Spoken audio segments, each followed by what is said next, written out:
Chapter 435. Genius in a second to remember love go divided by small. TalkNet, providing you with wonderful novels to read. Please enjoy. The maid placed the wine on the square table and looked at the three of them strangely. If you need more wine, just pull the rope by the door. Love go small TalkNet cool, got it. You can go. Otto waved his hand. The latter bowed and left. As the door closed, the noise in the hall was blocked out, and the room suddenly became quiet. Until now, he still felt his heart beating fast. He stared at Andrea without blinking, afraid that she would suddenly disappear. I thought it was a dream. Belinda and Oro thought you were dead. I didn't expect to see you again one day. After he couldn't help but shout in the market, the other party also shifted her gaze to him. The fact that she could react to this name proved that she didn't just happen to look like him. No, it should be said that they could not be two people. Andrea's voice and appearance were so outstanding, and her every move had a unique temperament. It was difficult for other women to compare. However, Andrea's reaction was not as surprised as he expected.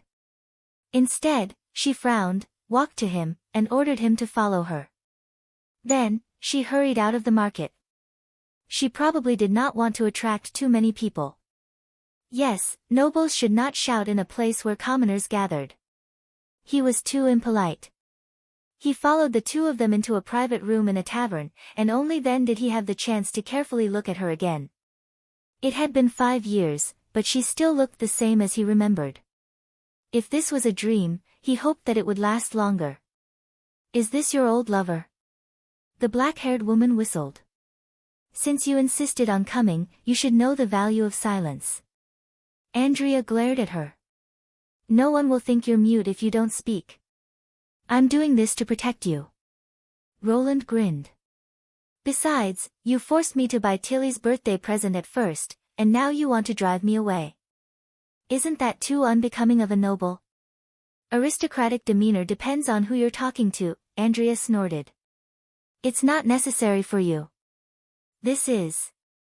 Ao Tua couldn't help but feel a little embarrassed when he didn't get a response. He could only look at the black-haired woman with an equally outstanding appearance. Your friend?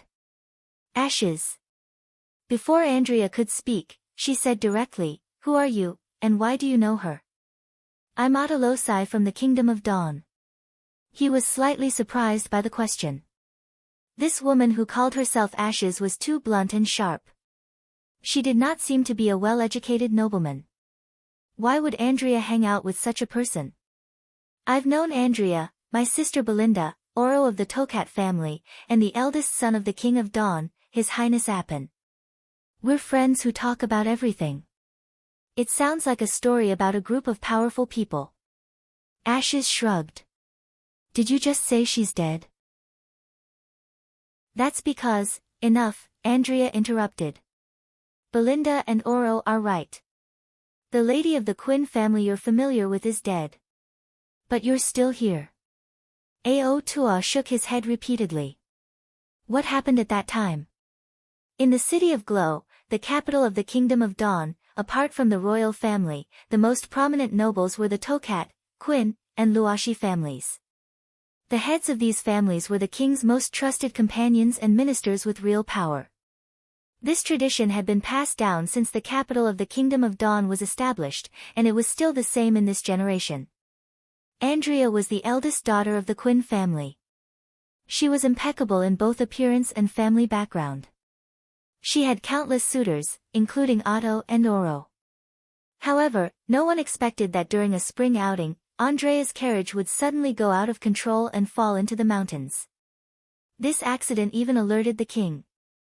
The royal family, together with the three families, searched for a long time before they found her mutilated body at the foot of the mountain. After learning the result, Ao Tua felt sad for a long time. Compared to Oro, who had already started to pursue her, he had not had the chance to tell her his feelings. He had thought that he would never have this chance again. He did not expect to meet her again in this foreign land. After a long time, Andrea sighed softly. It wasn't an accident. What?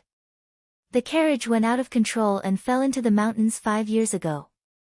It was all planned by my family, she said in a low voice. My father discovered my identity as a witch. Ao Tua was stunned. A witch? It seems that you hid it well. Ashes covered her mouth and said, you can even hide it from your childhood friends. Andrea ignored her. That's right. After my father learned about it, he immediately arranged for the accident. I wasn't the one in the carriage. Instead, the coachman and the maidservant died. After that, he sent me out of the Kingdom of Dawn and finally lived in seclusion in the broken cliff city of Grey Castle. She paused. In fact, he never asked for my opinion, nor did he care about my opinion. All he did was to get rid of me as soon as possible. So that's what happened.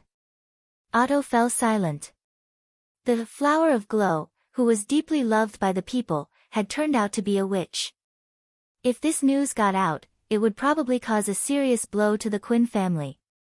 However, the act of faking the accident was also to protect Andrea's safety. As a well-informed upper-class noble, he had heard more than once about the miserable treatment of witches who fell into the hands of the church. After hesitating for a moment, he spoke his mind, but was interrupted by Andrea's sneer. Protect? As long as my father doesn't hand me over, what can the church do? Bring the Judgment Army into the inner city to arrest me? Andrea raised her voice. He's the Prime Minister of the King of Dawn and controls the outer city patrol, but he did nothing. Miss Nana's father was originally just a baron, but for the sake of his daughter, he rushed into the Lord's castle and argued with His Royal Highness face to face.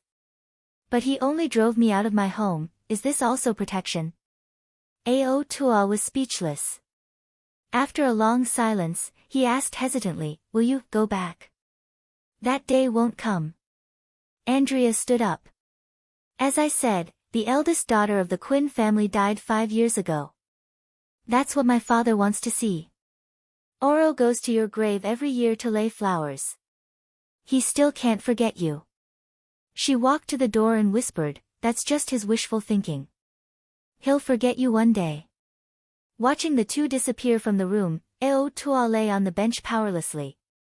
He somewhat hated his cowardice. Even now, he was still bringing up Oro instead of expressing his true feelings. I can't forget you either. He closed his eyes. Chapter 436. Genius in a second to remember love go divided by small. TalkNet, providing you with wonderful novels to read. Roland learned from Anna that Tilly was about to celebrate her 20th birthday. Love go small say net only now did he remember that there was such a thing. He could not be blamed for being careless. The memories of the fourth prince were like a database to him, and he would only look through them when necessary. But there was too little content about current politics and occultism, and it was mostly about troublemaking experiences and self-satisfied pranks. Therefore, the frequency of him looking back on this memory was getting lower and lower. For the fourth prince, Tilly was a dark history, so the part she occupied was naturally insignificant.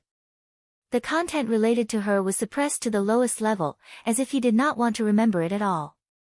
Tilly's birthday did not refer to the day of her awakening, but the literal day of her birth. Due to the special nature of the extraordinary, she did not even know when she had awakened as a witch, and every year during the months of demons, she would not feel the turning point of the magic bite on her body. Therefore, for her, her birthday was the only thing. After looking through this memory, Roland found that, probably because Tilly was the last child of the Queen, when Wimbledon III was still alive, he would hold a grand birthday celebration for her every winter in the inner city. Even the most favored Timothy had not received such treatment. But other than that, he rarely paid attention to Tilly, as if he did not care about her life. If not for this, the fourth prince would not have dared to bully his sister again and again. As he flipped further, he found something interesting. On the day of Tilly's coming of age, the scale of the celebration was also the largest, even the subsequent coming-of-age ceremonies could not compare. Not only did the 4 border guards rush to the capital, but there were also gifts from the Kingdom of Dawn, the Kingdom of Wolfheart, and the kingdom of Everwinter. Even the Fjord Islands had sent emissaries. They wanted to teach Tilly a lesson and let her understand that she was not the kind of person her father liked.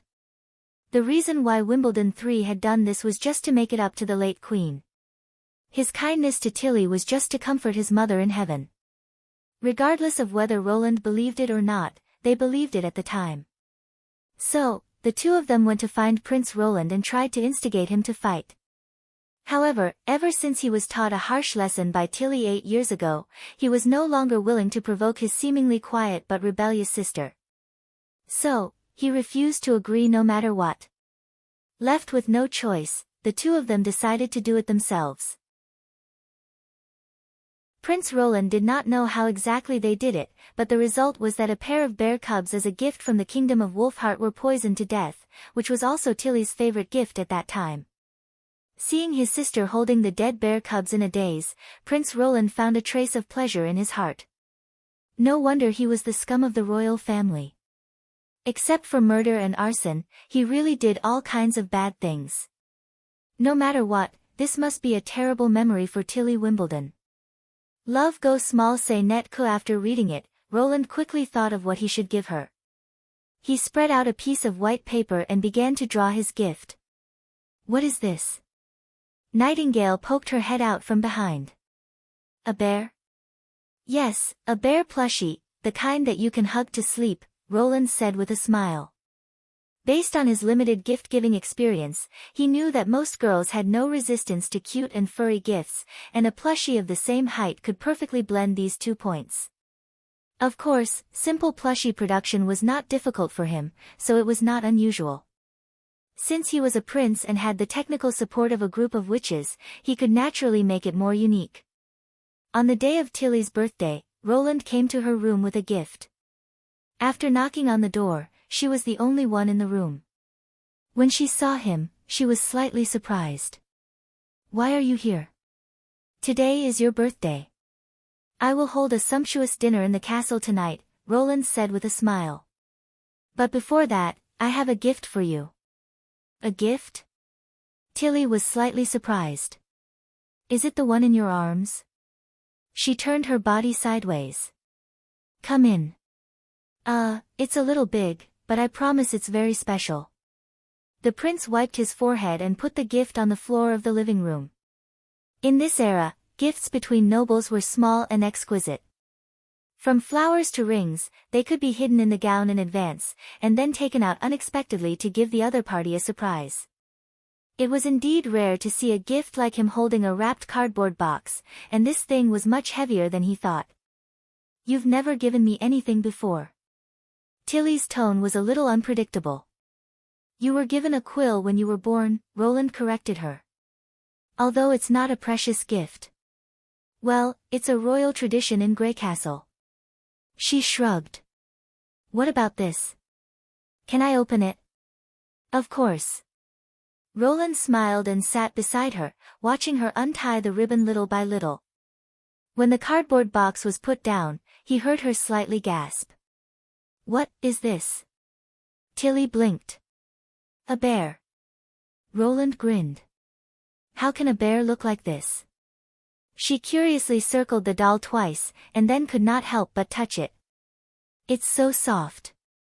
Its skin was drawn by Soroya, and the template was the fur of a northern wolf cub. It was extremely smooth to the touch. As for the shape, Roland designed it completely according to the giant panda of the future. As an ancient species that could survive by acting cute, and was popular as a diplomatic gift around the world, its cuteness was evident. I've never heard of this kind of bear. Its color is too strange. Doesn't it look good? No, I mean. Tilly did not seem to know how to describe it, but her sparkling eyes revealed her inner thoughts. It's called a giant panda, and it's a widely loved animal. She quickly realized, this is from another world. Roland nodded. And it's not just a doll that can be hugged. Try pinching its neck. After Tilly did as she was told, the panda suddenly moved. Its legs moved back and forth, as if it wanted to climb onto Tilly's body. She covered her mouth in surprise and took 2 steps back. The doll did not stop after landing on all fours, but slowly crawled towards her. This was the reason why it was so heavy. Roland had implanted connecting rods and gears in its body that could move back and forth. Each of its limbs was driven by a small motor, and the motor was powered by the shrunken Dawn Eye. As the intensity of the magnetic flux was reduced, the duration of the enchantment was also greatly extended. When not in use, it could last for 3 to 4 months, but when used continuously, the duration would be reduced by about 20%. Even if Tilly returned to Sleeping Island, the panda would be able to accompany her for a long time. Pinch its neck again, and the doll will stop. Roland smiled. I hope you like this gift. This time, even if Tilly did not reply, he could see the answer from her expression. Chapter 437. Genius in a Second to Remember Love or Go Away. The internet provides you with wonderful novels to read. Why did you want to give me this? After a while, Tilly put down the doll. Do you remember what happened when you were an adult? Roland said slowly. She pursed her lips. Did you do it? No, it was Timothy and Garcia. The prince told her about the past. But I'm also responsible. If I had told my father, none of this would have happened. You were beaten up by them. Tilly sighed. So it's normal that you didn't tell them. It won't happen again. I thought the extra memories in your head were all true knowledge and knowledge. She did not respond. Instead, she changed the topic. Now it seems that's not the case. Are there any other new things besides the panda?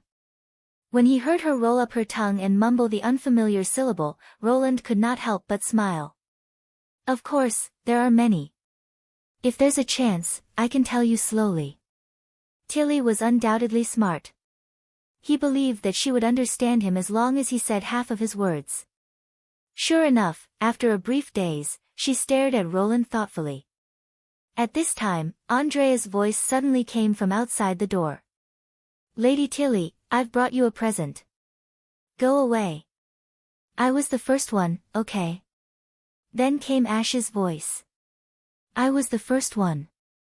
Roland laughed and stood up. A lot of unpleasant things have happened in the past, but they are in the past. I don't think we should be bound by our memories, whether it's me or you, Border Town or Sleeping Island.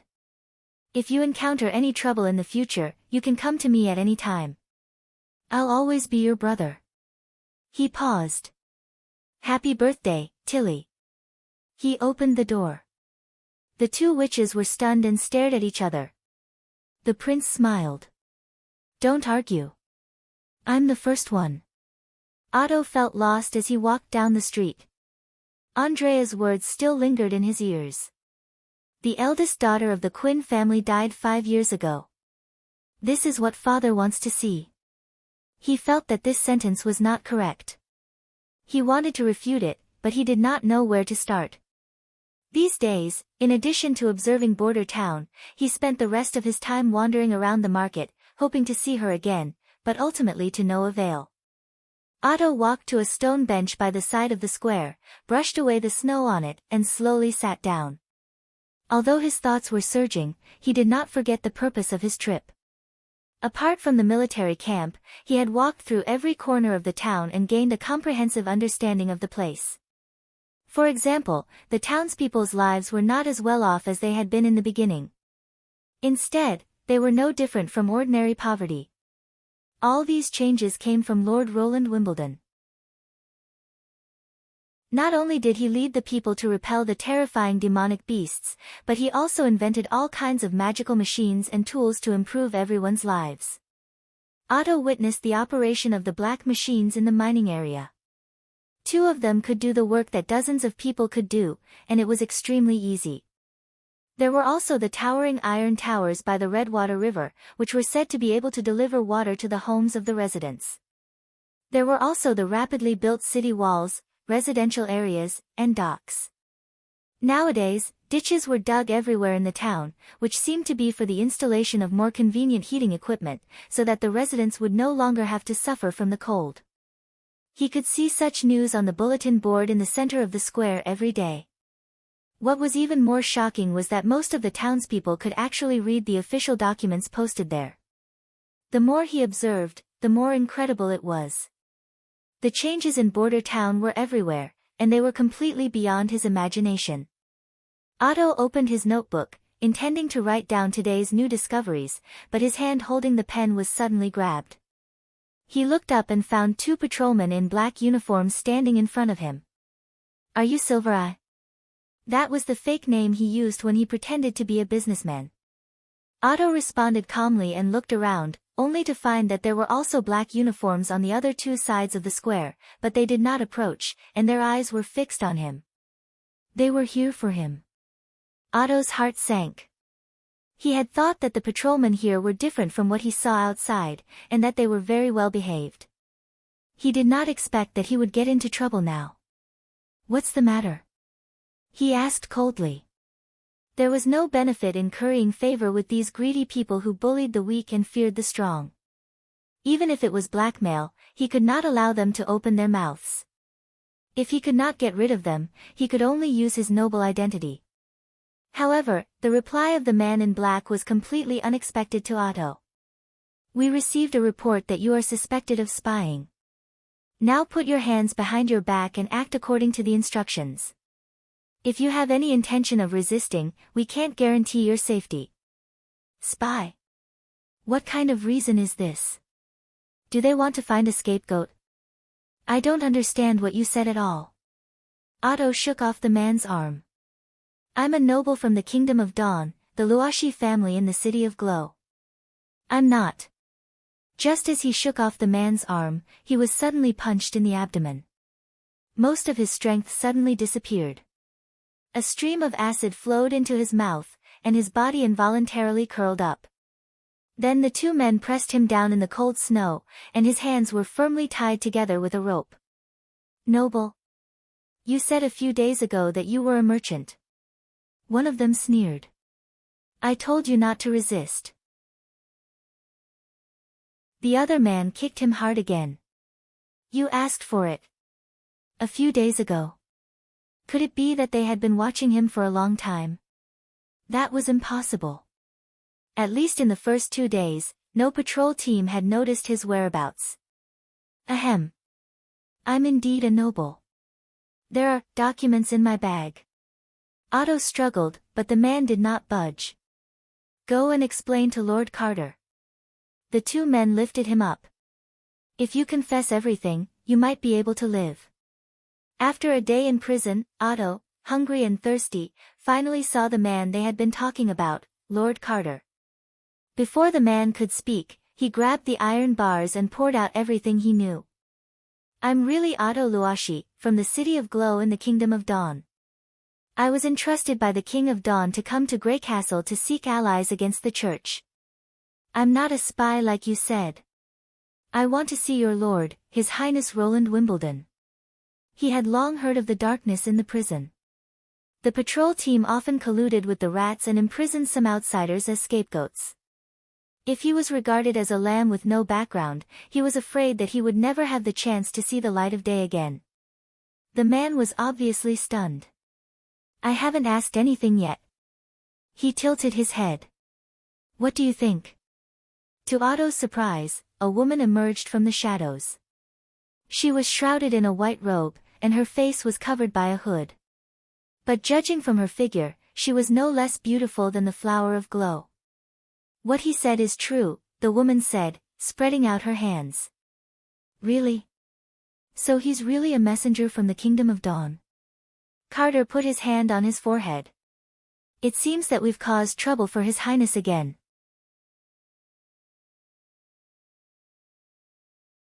Chapter 438. A Genius in a Second to Remember Love. The internet provides you with wonderful novels to read. Otto finally met the legendary Prince Roland of Grey Castle. After confirming that he was indeed a noble of the Kingdom of Dawn, he was taken into the castle by Carter. Then the servants brought him toiletries, new clothes, and hot food. At the same time, Carter searched him from head to toe. This was probably the most rude reception Otto had ever seen. Prince Roland stayed in a room on the third floor of the castle facing the north. When he opened the door, the first thing he saw was a floor-to-ceiling window that took up half of the wall. The snowy scene behind made the room look very bright. Although the fireplace was not lit, the room was extraordinarily warm. The prince sat in front of a mahogany table, flipping through a black leather notebook in his hand. Otto found that it was his notebook. The official documents of the ambassador and the family seal were also on the side. It seemed that the hotel where he lived had been thoroughly searched. His hair color was the same as Timothy's, and his face was somewhat similar, but the feeling he gave off was very different. Whether it was his sitting posture or his expression, he seemed very casual, which somewhat matched the rumor that Prince Roland liked to do things his own way. When he saw Otto, he closed the notebook and smiled. "Are you the messenger from the Kingdom of Dawn? Please sit down." Otto bowed according to the etiquette of the nobles. No matter how badly the other party had behaved, he had to follow the etiquette. After all, Prince Roland might not care much if he was treated as a joke, but he represented the royal family of the Kingdom of Dawn. "I've taken a look at what you've written," the prince said with a smile. Some aspects are indeed recorded in detail, so it's not surprising that it was misunderstood. Besides, my subjects don't know where you come from. They enthusiastically reported you because of my order. Here, I apologize to you. Reported by subjects. Otto frowned slightly. However, no amount of explanation could absolve a noble from being rudely violated, not to mention that the other party was a person without a title. If it were not for the heavy responsibility on his shoulders, he would definitely ask His Highness to bring this person to justice. He suppressed the displeasure in his heart and said, "No, Your Highness, you are doing this for the stability of the territory, but this action may hurt those innocent outsiders. Most of them may not be able to produce documents to prove their identity like I did. You don't have to worry about that. The evidence collected by the Ministry of Justice has nothing to do with identity documents. We have a series of measures to ensure the innocence of the innocent." Prince Roland waved his hand. "What do they say?"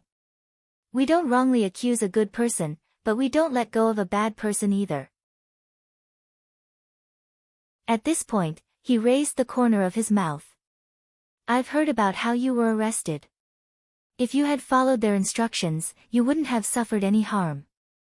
The process is somewhat rough, but it is also helpless. You must know that some of the most vicious people can pull out a weapon at any time in an attempt to fight back. Since the beginning of winter, 2 policemen in Border Town have been injured while trying to arrest them." Police.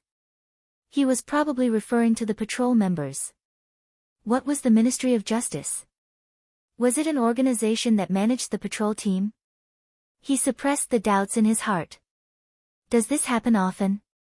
"Once or twice a month," His Royal Highness spread out his hands and said, "It's probably because of the endless winter. Timothy is bored to death." Love go small say netku, he did not hide his hostility to the new king. Otto realized that the contradiction between the two sides was obviously irreconcilable. He hesitated for a moment and said, "When I passed by King's City, I heard some rumors among the people. Are you really going to push Timothy off the throne? Are the rumors saying that the new king's throne is in jeopardy?" Roland said bluntly. "Timothy shouldn't have touched the throne. In order to usurp power, he murdered his father, framed his eldest brother, and drove his third sister out of Greycastle.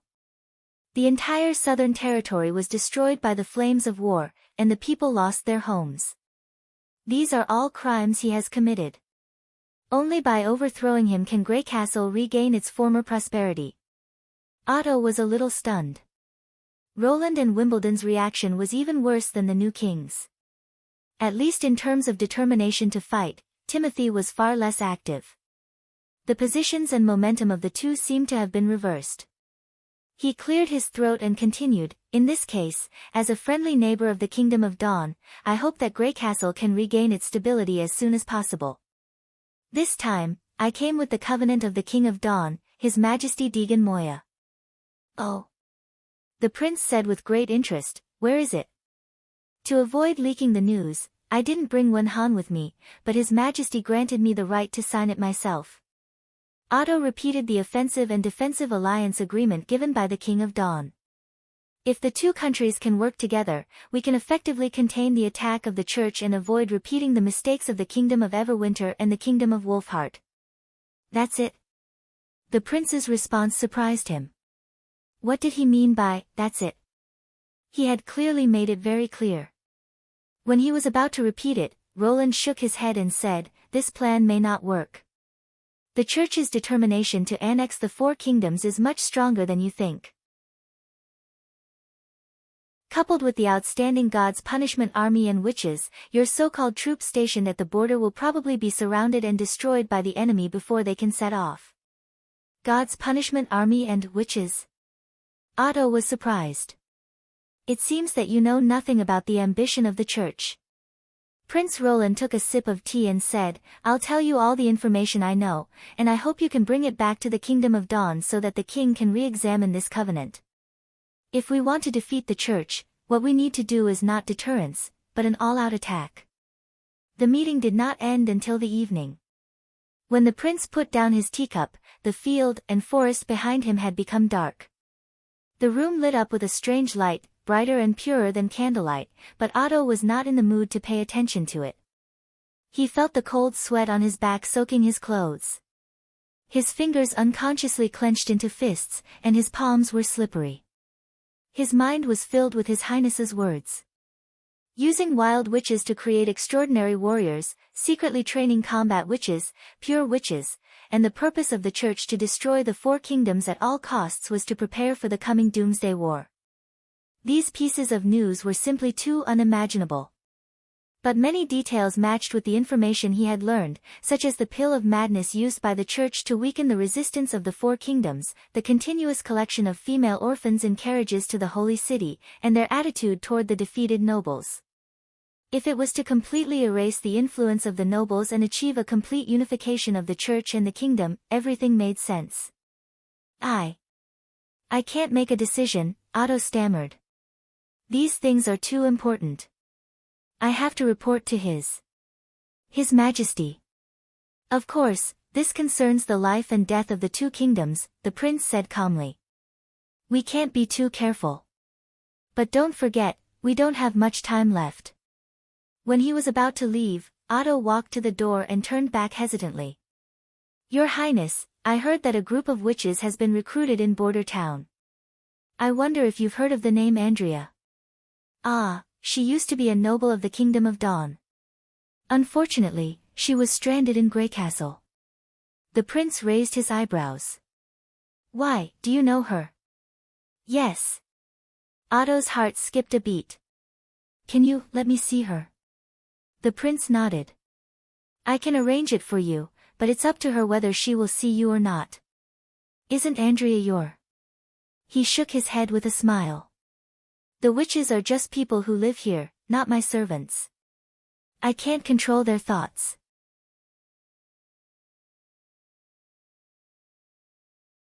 Chapter 439. A genius in a second to remember if you like it. TalkNet, providing you with wonderful novels to read. After Ottolosai left the office, Nightingale's voice came from beside him. What he said wasn't all true, especially about his experience before coming to Border Town. It's not strange, he must have arrived in King's City first, and after negotiating with Timothy, he turned to the Western Territory. Roland smiled. If he had come straight to me from the beginning, then it would be strange. Diplomats like to bet on both sides. If it were me, I wouldn't put all my eggs in one basket. You mean, they won't necessarily be on our side? At least not right away. He fetched a pot of hot water and refilled the teacup. How much do you think the King of Dawn will believe after receiving this information? Nightingale was stunned for a long time. I don't know. I don't know either. As soon as Roland finished speaking, he was pinched on the shoulder. But one thing is obvious. This information sounds terrible, but it will happen several years later. We can't even give an exact date. However, the threat of the church is right in front of us. Perhaps they will take action at the beginning of spring. Therefore, the King of Dawn will not side with us because of this information. In all likelihood, he will continue to watch from the sidelines until the winner between me and Timothy is decided. If he has the strength to spare, he may even give benefits to both sides in order to seek for future returns. This was also a common tactic of politicians. They were unwilling to take too many risks and preferred to reap benefits in a stable way, especially when it came to investment projects with high returns like war.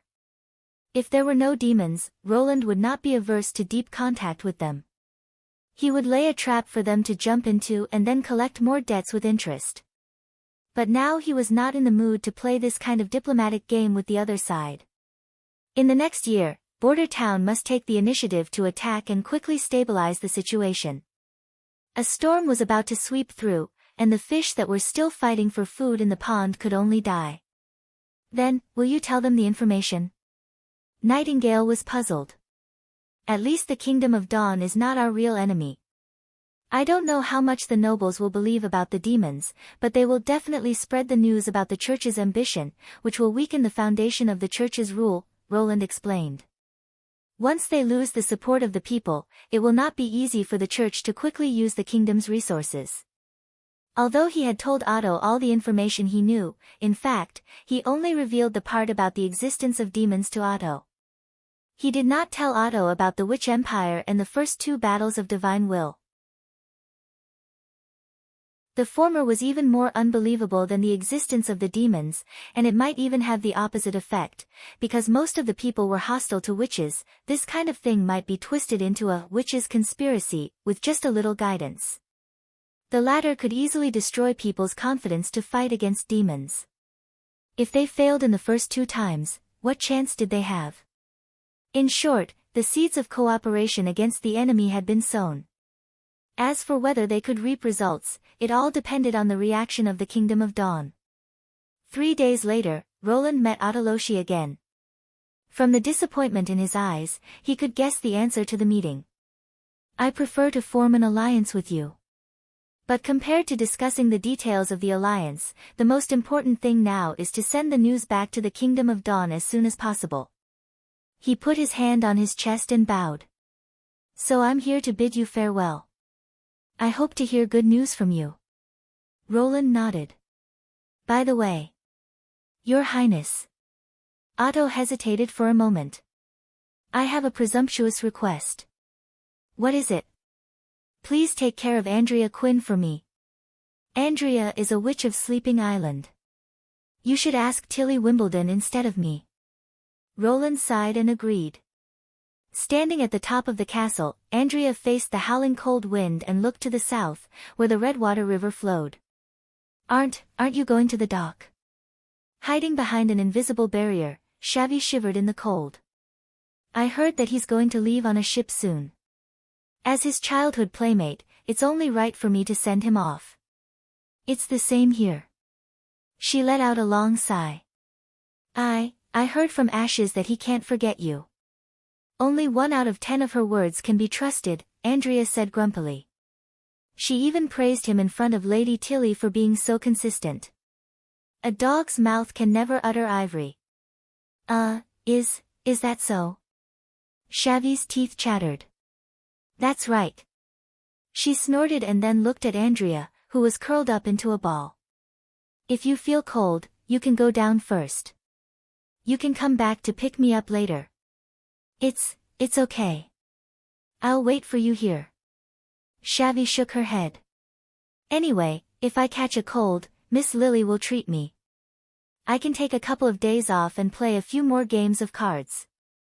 Andrea gave her a thumbs up, and then shifted her gaze to the Redwater River.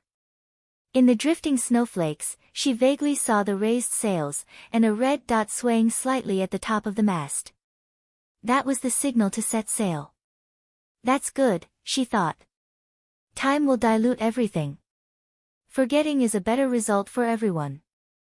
Andrea was not completely unaware of Otto's feelings, but she still chose to avoid it. Regardless of whether it was him or Orticat, with their status in the family, they could easily marry a more suitable woman instead of wasting their time on a witch. As one of the 3 most prominent noble families in the city of Glow, such a relationship was bound to be fruitless. Besides, she was not willing to return to the place that had abandoned her. Not seeing him was the best choice. Goodbye, my friend, Andrea thought. The faintly discernible sail soon disappeared at the end of her vision. After the messenger's matter came to an end, Roland immediately threw himself into the construction of Border Town. Now, the water supply, heating, and power supply project had officially started. The 3 pipelines were all buried underground and led directly to each residential area. Since the residential buildings had been designed with openings in mind, the entry part was very simple. The key was the location of the boiler and the water tower.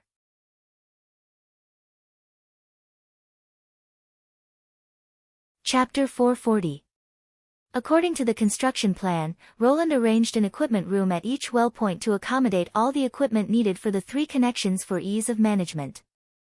The whole set of equipment included a steam engine, an electric motor, a power supply, a boiler, and 2 water tanks. Together with the water tower outside the room, the whole 3-connection system was formed. The steam engine was responsible for pumping the water from the well to the water tower and the water tank. The former was mainly used for domestic water supply, while the latter was used for heating water for the boiler. The first-level water tank was higher than the ground, with limestone and washing stones suspended in it to soften the water by precipitating magnesium and calcium ions in the water. The purified water would be directed to the second-level water tank, which was located lower, and any floating objects in the water would be blocked by Soroya's special filter mesh. The water supply to the boiler was done by the electric motor. When the internal water level was too low, the float valve would be activated, and the electric motor would start to pump water until the water level returned to normal. This process was much more stable than adding water manually or using the steam engine, and it also eliminated the need for people to observe at all times. Since the water supply and heating system had been verified in advance, there was naturally no difficulty in the construction. The key was the power supply system, which was the first time for the town. Neither Carr nor the other members of the Mason Guild knew anything about electricity, so Roland planned to make a small model in the yard first, and then explain it to the Ministry of Construction after it was successful. After all, he did not know much about electricity, and his knowledge of circuits was basically at the high school level. With a reliable and stable power supply, the first step should be to create a qualified electrical equipment, namely, a light bulb. Thinking of this, Roland put on a thick coat and set out for the backyard of North Slope Mountain. Traveling through the mist of Nightingale, it took him only 3 or 4 minutes to reach the destination, which should have taken a quarter of an hour. When he opened the wooden door, Anna and Lucia immediately noticed him, but Anna was busy with her work and only nodded at him, while Lucia ran to him happily. "Your Highness, good morning." "Good morning." Roland nodded with a smile, then walked to Anna and asked, "What are you busy with?" "A new barrel unlocking mechanism." She pointed to several long steel barrels on the table seriously. "Your drawings are a bit unreasonable, so I think it would be better to make some changes." Roland could not help but reach out to touch her head, but she shook her head and refused. He seemed to have seen this scene somewhere before. He coughed twice, restrained his teasing mood, and said, "Well, do it your way." Roland did not mind her questioning his design. After all, he had deduced the gun blueprint based on the theory. It was normal for there to be mistakes and room for improvement. Moreover, Anna's learning talent and comprehension ability were far better than his. He felt that one day, her understanding of knowledge would reach a level that even he could not reach. After a while, Anna put down the parts in her hands, walked to Roland. "Ah." Roland could not help but be surprised. Is she going to make up for the previous touch? He tried to rub her soft hair, and Anna raised her head in satisfaction. "Do you have something new you want to try out?" "Ah, yes." The prince looked at Lucia. "How is the separation of the messy ores in the mine going?" "It's basically done." The results are all here. Lucia handed him a stack of books. But I'm afraid it will take a long time to test the mixing of the ores with the steel, because there are too many simple elements that have been separated. It's already very good to be able to do this, Roland said approvingly. This was also an extension of the material improvement plan. Compared with the previous control of the carbon content and the elimination of impurities to obtain high-quality steel, the elements involved now had expanded to the resources that the entire North Slope mine could provide. There were not many tricks in this part of the content, but only a little bit of experimentation. Roland spread out the books, checked the characteristics of the various unknown minerals in the yard, and soon found the element with the highest melting point. He pointed to the column marked Test Item Number 12. Where is this ore? Lucia immediately found the test samples, which were sealed in a transparent coating bag. One was a raw stone, and the other was a bag of decomposed elementary particles. As for the black raw stone, Roland felt that he had seen it somewhere before.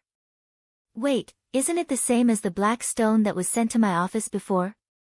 Ever since he handed it over to the alchemist, he had forgotten about it and never paid attention to it again. But it turned out to be the mineral with the highest melting point in the North Slope mountain. In the record book, Anna could not accurately mark the specific value of the melting point, so she could only use words to describe it. Between ordinary, high, and relatively high, only its characteristics were written as extremely high. As for the bag of elementary particles, they were silver-white like most of the metal elements, and there was nothing different about them. Is this thing tungsten? But it doesn't matter, as long as it is difficult to melt. Roland asked Anna to process it into a very fine metal wire, twist it into a spiral shape, and fix it on the glass shelf. Then, he put the shelf into the glass bulb, and the main part of the electric lamp was completed. Of course, there were still 2 steps to make it stable, and this was also the most difficult part of the lamp technology. The first step was to vacuum it to prevent oxygen from reacting with the filament, and the second was to seal it to prevent air from entering the lamp. Without a doubt, these 2 steps could only be done by witches. The first thing Roland did was to find Agatha. The main reason for vacuum was that the filament would become extremely active under high temperature, and it was easy to oxidize and produce new oxides, which would cause the filament to melt. To achieve this effect, filling the filament with non-reactive gas would be equally effective, or even better. And pure nitrogen was an excellent filler. Using the principle that nitrogen was lighter than air, a simple downward exhaust method could easily fill the lamp with nitrogen, which was much simpler than the vacuum step. When nitrogen was also discharged from the other end, and Soroya was responsible for sealing it, a simple incandescent lamp was completed. Looking at the palm-sized electric lamp in his hand, Roland's heart was filled with emotion. This thing, which had been eliminated in the future, now represented the highest level of production in Border Town. The next night, he summoned all the members of the city hall to the front yard of the castle, and at the same time ordered the guards to extinguish the torches in the yard. In the snowy night, when dusk covered everything, Roland turned off the switch of the circuit. In an instant, an orange-yellow light lit up in the center of the courtyard. It was not like a candle that would be extinguished in the cold wind, nor was it like a bonfire that flickered. The illumination range was not large, only about a few meters, but the stable light in the wind was something that people had never seen before. At this time, there was no need for any explanation. The people's unblinking expressions and the quiet scene explained everything.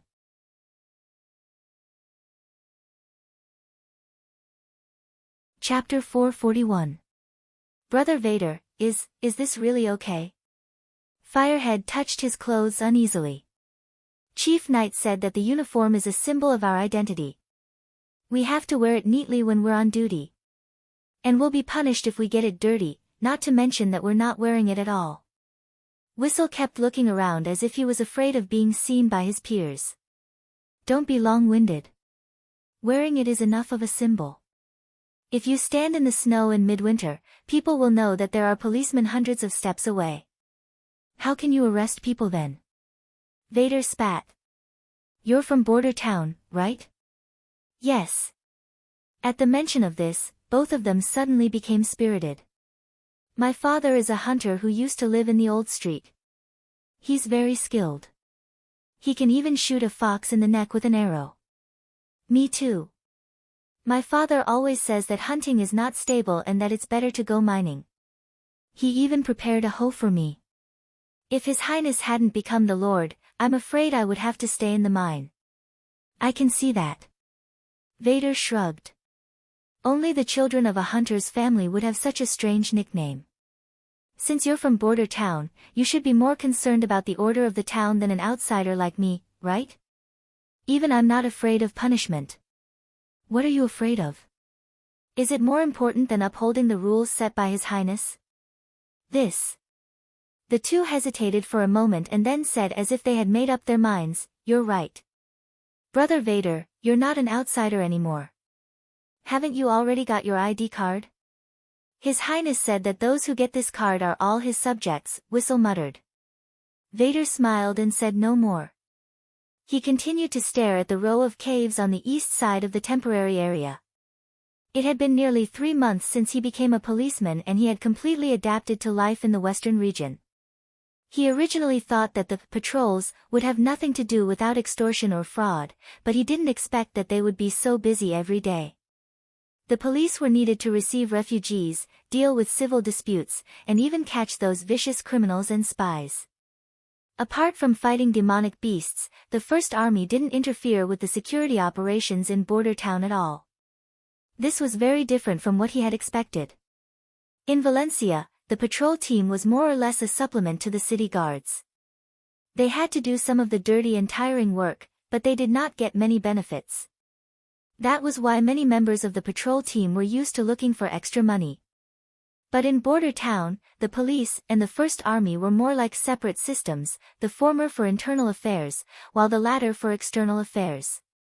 What made Vader even more astonished was that apart from the direct orders from their superiors, their targets were actually reported by the citizens. That's right, the townspeople had changed Vader's view of ordinary people. These lazy and stupid people would actually take the initiative to keep an eye on suspicious people and report them to City Hall. Every time a foreign merchant ship arrived in town, the Ministry of Justice would receive 5 or 6 such reports. Very quickly, Vader realized the enormous power contained within. No spy could completely avoid contact with the outside world or completely blend in with the natives the moment they arrived at a certain place, unless they had grown up in that place. When everyone became a vigilant sentry post, what enemy could hide themselves? Of course, not every capture would yield results. For example, the sneaky person they caught the last time turned out to be a noble of the Kingdom of Dawn. Vader was prepared to be punished, but there was no response from the higher-ups, as if they had turned a blind eye to his beating of a noble. This further strengthened his view. "Gold has appeared," Firehead exclaimed in a low voice. "Don't worry about him. Just pretend to sweep the snow," Vader said calmly. "He didn't bring any goods. He's just here to investigate the situation." Gold was the code name of the target. 2 days ago, the Ministry of Justice received a report that serfs were smuggling grain. Lord Carter attached great importance to the matter and immediately assigned the task to Vader, asking him to catch both the person and the goods, calling it a gold hunt. However, the task did not proceed smoothly. After some inquiries, they initially locked on to the target. 5 or 6 people took turns to monitor the temporary residential area for 2 days, but in the end, they did not even find a trace of the target. Vader was clear that the reason for the lack of progress was that the police uniforms were too conspicuous here. He had lived in the Western District for a long time before, so he naturally knew that as long as a City Hall official appeared, the news would quickly spread. The Eastern District was not much better. The people living here were all serfs, and their black uniforms were as eye-catching as fireflies in the night sky. Therefore, he simply persuaded Firehead and Whistle to take off their uniforms, put on a tattered coat, and disguise themselves as snow sweepers, blocking the main road between the Eastern District and Border Town. As long as there was a suspicious person passing by, it would definitely not escape their eyes. After circling around the Eastern District, Gold returned to the cave. However, when it reappeared, It was carrying a large cloth bag on its back. He really is smuggling wheat. Whistle clenched his fist. Damn it, he simply doesn't care about His Highness's words, Firehead said angrily. Let's arrest him now. Don't worry. Vader waved his hand. Didn't Lord Carter say that we want both the person and the goods to be caught? We'll act in 3 groups. Vader ordered according to the previous plan to trap the rats. Firehead, you set off now and first go to the area around the old city wall. If he wants to enter the inner city, there's only one way for him to go. Okay. Next, I'll follow him. This requires a certain level of skill, so I'm the most suitable. He licked his lips. Finally, Whistle. Keep a distance of about 100 steps from me, and slowly keep an eye on him. Just don't make eye contact with Gold. Got it. Then let's begin. Although the 3 of them did not have a hierarchy, they still obeyed Vader's instructions. Vader shouldered the broom and calmly walked 3 or 4 steps in front of Gold. According to his past experience, following from behind would easily arouse the target's vigilance. However, if he were to lead the way, in front, it would greatly reduce the target's vigilance. If he could roughly figure out the area the target wanted to go to, this kind of accompanying method was the most reliable. His attention was completely focused on Gold. As long as there was even the slightest change in the other party's footsteps, he was confident that he could pounce on him within a few breaths. After passing through the gap in the old city wall, Gold stopped and leaned against a corner of the street to rest. Obviously, the other party also knew that if he continued to walk towards the center of the town, the chances of encountering the police would greatly increase. Vader took a few more steps forward and turned into a fork in the road, waiting for the buyer to appear. Not long after, a townsman pushing a small cart appeared. Similarly, he looked left and right for a while before slowly making his way to the side of the serf. After opening the cloth bag and inspecting it, the townsman took out a handful of coins from his bosom. At the same time, Vader gestured for them to take action. The 3 of them rushed towards the target from 3 different directions. The traitor was immediately dumbfounded and stood rooted to the ground, not knowing what to do.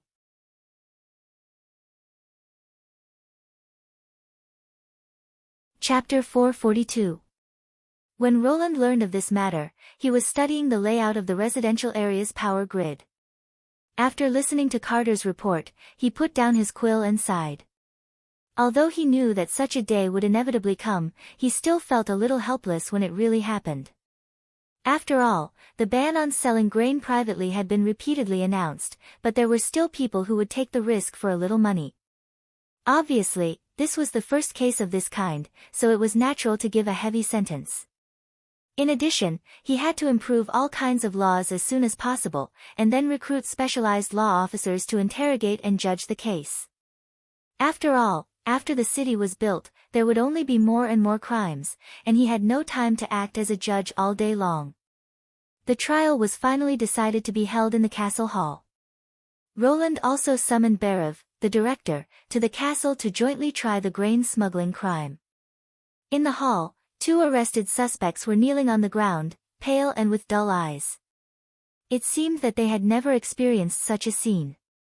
After Roland sat in the main seat, he cleared his throat and said, "Tell me everything you have done. Any concealment or lies will add to your crimes." Yes, sir." The 2 of them seemed to wake up from a dream and scrambled to tell the story of the grain trafficking. The serf, in particular, almost shouted himself hoarse, "His Royal Highness, Sir Lord. I know I am guilty, but if I don't sell the wheat, I really can't live. Those officials didn't buy the wheat according to your requirements, and I had no choice but to do so." The whole case was very simple, and halfway through, Roland had already sorted out the clues. In order to calm people's hearts, the city hall set a grain purchase limit that was slightly higher than the actual consumption, so there would always be a small amount of wheat left for the townspeople who bought the maximum amount every month. Parker, who lived in the 6th residential area, seized a business opportunity. He ground the extra wheat into coarse flour, mixed it with some wild vegetables he picked himself, made it into fragrant pancakes, and sold them in the market. As a result, he found that they sold well. This was also another major function of the convenience market, which limited the trading to staple foods, while the chickens, ducks, and eggs raised by the townspeople could be sold at their own stalls. This business could bring him several silver royals every month, but there was only so much wheat left. If he wanted to expand, he had to be frugal. So Parker set his sights on the serfs who did not sell all the grain to the city hall. After several inquiries, he contacted Gold, and then there was this smuggling case. But the serf's last sentence made Roland frown. What did he mean by the officials didn't buy wheat according to the regulations? Was it related to the city hall? He looked at Barav, who leaned over and whispered, "The Ministry of Agriculture is in charge of the acquisition, and the minister is Sirius Daly. It's unlikely that he would make such a mistake. You can call him over and ask him." Roland nodded and had the guards summon the Minister of Agriculture to the castle. Sirius Daly quickly arrived at the hall. After making a standard knight's salute, he inquired about His Highness' orders. He still had the demeanor of a former Wolf family knight. The prince explained the unclear parts of the case. "Did you refuse to buy serfs' food?" "Reporting to your highness, the situation is like this," Sirius answered without the slightest hesitation. "In accordance with your instructions, after the bumper harvest, we did not stop the purchase work, but gradually reduced the purchase price according to the quality of the wheat. In the first 2 months, the price was almost the same as the original price." He paused for a moment, then continued, "However, after winter, most of the serfs lacked suitable storage space, coupled with the fact that they moved from the original shantytowns to the temporary residential area. The quality of the wheat declined significantly. When we purchase, we can often find damp, discolored, moldy food, so the price is 20 to 30% lower than at the beginning. Most of this serf's food has been damp and moldy, and it is almost impossible to continue to store it. Therefore, the price I offered is 20% of the harvest price. 20% is no different from not buying, Your Highness." The serf shouted, "I've been working in the fields for a year, and the things I've grown can only be sold at this price. It's even more ruthless than the Black Street. Didn't you say that the price of grain would remain unchanged?" "That's referring to paying on time, idiot." Barav scolded in displeasure, "Do you think no one knows your real purpose for hoarding wheat? If there is a problem with the town's food supply, I'm afraid you can sell it at 3 or 4 times the original price." At this point, the case was completely clear, but the result made Roland slightly surprised. He had originally thought that it was just a simple case of smuggling grain, but he did not expect that it would involve a case of black-hearted food. Parker clearly knew that the quality of this batch of grain was poor, but he still agreed to buy it multiple times at 50% of the original price. It was likely that he did not care whether the moldy wheat was edible or not. What the serfs had committed was undoubtedly a felony, but the sentence given by the townsman Parker made it somewhat difficult for Roland to make a decision. He had heard from Scroll about the lives of the poor. When these people lacked food, let alone moldy black bread, even tree trunks and grass could be used to satisfy their hunger. It was precisely because of this that Scroll repeatedly emphasized how great it was to be able to let all the subjects eat wheat.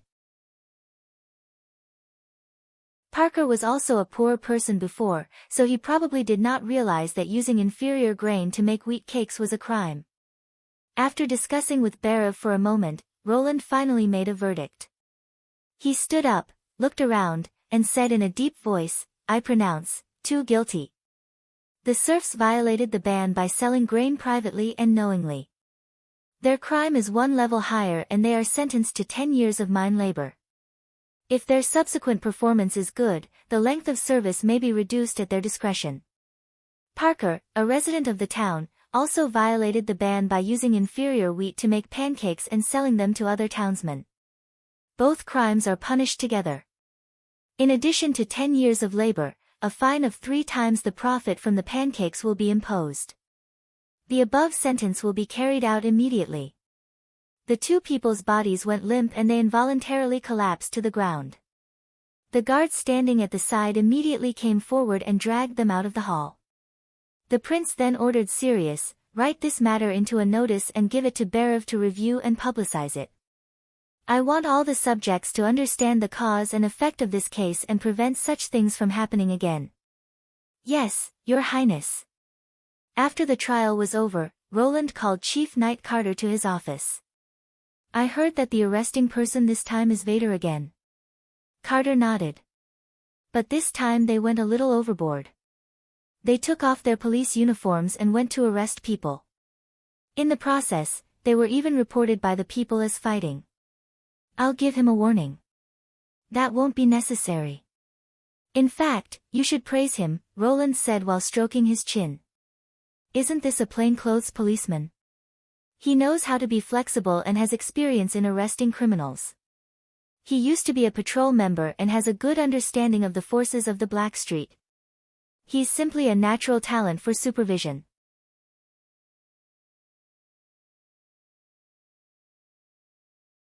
Chapter 443.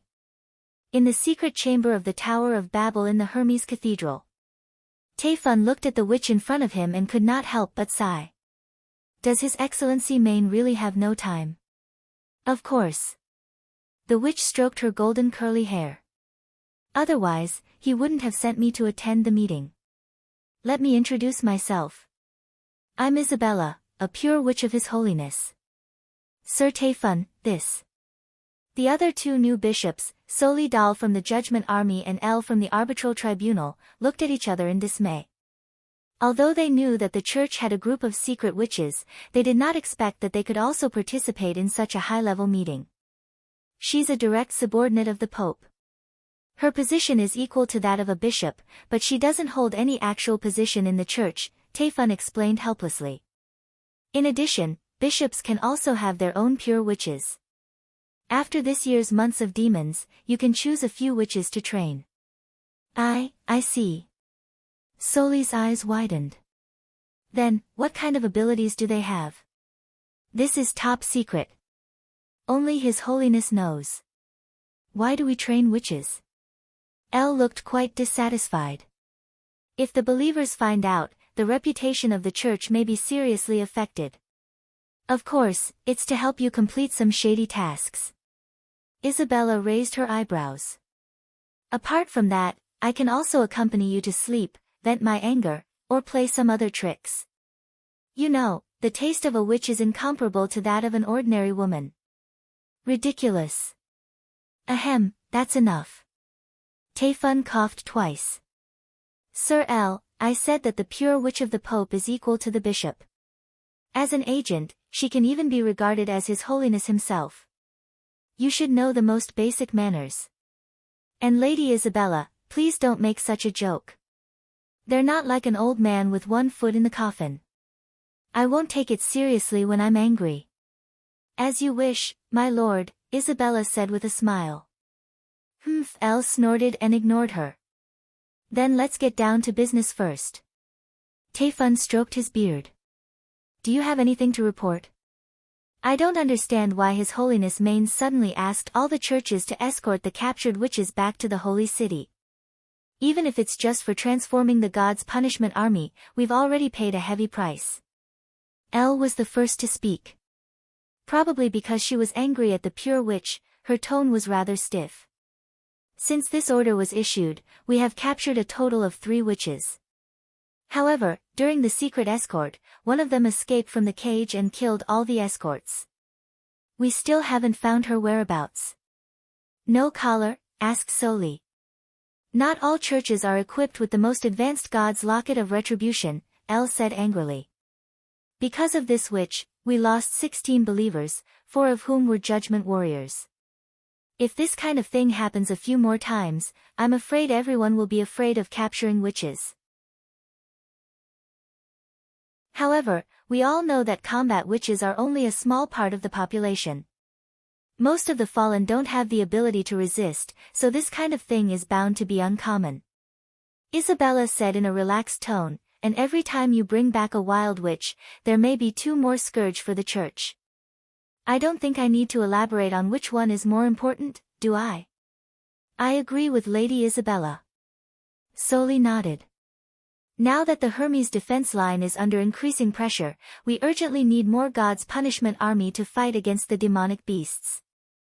A God's punishment army is enough to replace 3 or 4 judgment warriors on the battlefield, not to mention the reserve army.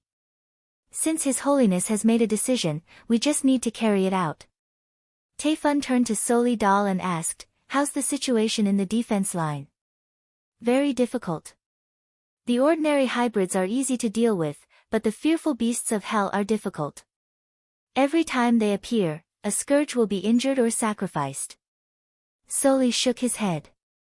The method of burying snow powder in advance and then detonating it is good, but we can't guarantee that it will pass over the snow powder every time. His Holiness has also considered this, Isabella said bluntly. He plans to use the siege beasts in advance. What's that? A kind of siege weapon controlled by a pure witch. Its range, accuracy, and power are far better than that of a catapult, and it's also the trump card to conquer the kingdom of Wolfheart. The pure witch explained, the siege beasts are originally used to deal with demons and giant demonic beasts. Since the fearful beasts of hell have appeared in advance, it should be dragged out of the pivotal secret area. Why didn't we use it from the beginning? Soli was puzzled. Because of the wear and tear. Isabella shrugged. We can't build a new one, so we can only repair it locally. Then where did it come from? Elle asked with a frown. This is confidential. You have no right to know. You. Seeing that there was a silence in the secret room, Taifun clapped his hands and broke the silence. Well, since all of you have brought us bad news, let me share a piece of good news. Except for a few cities in the kingdom of Wolfheart that are still resisting, the nobles in the other places have already surrendered to us, just like those fence-sitters in the kingdom of Everwinter. More and more believers have joined the church. By next summer, the holy city's various resource income will double, and so will the scale of the judgment army. In addition, the kingdom of Dawn has also caused a riot due to the wanton expulsion of believers. My people are secretly helping them fight against the suppressed nobles. It's estimated that they can hold on until the end of the months of demons. Finally, there's some positive news. Elle exhaled a white breath. I thought the church was finished just now. What nonsense are you talking about? Soli glared at her.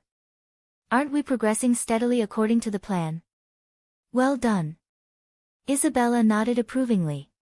She then glanced at the 3 people one by one. Since you've finished, I'll explain the new decree of His Holiness. The 3 archbishops immediately looked at the pure witch. His Holiness wants to adjust the direction of attack next year. The priority will be to capture Grey Castle, and the Kingdom of Dawn will be the last. What? Soli Dal was startled. But all the previous plans were made for the Kingdom of Dawn, including the mobilization of materials and supplies. If we change the plan now, I'm afraid the date of attack will be greatly delayed. Wasn't this the order planned by Lord O'Brien when he was in power? Why do we need to change it now? Elle was also very puzzled. The 2 kingdoms will be destroyed sooner or later. Is it necessary to pay attention to who comes first? Taifun did not say anything. When His Holiness Maine asked him to send the pure witches to Grey Castle to make arrangements for the western region, he had a premonition of this change. His Holiness's intention was not in the king's city of Grey Castle, but in the border area. After the 2 people stopped talking, he said in a low voice, I have no opinion on the decree itself, but it does involve a lot of things. Before implementing it, I want to see His Holiness Maine. I wonder if you can pass on the message for me.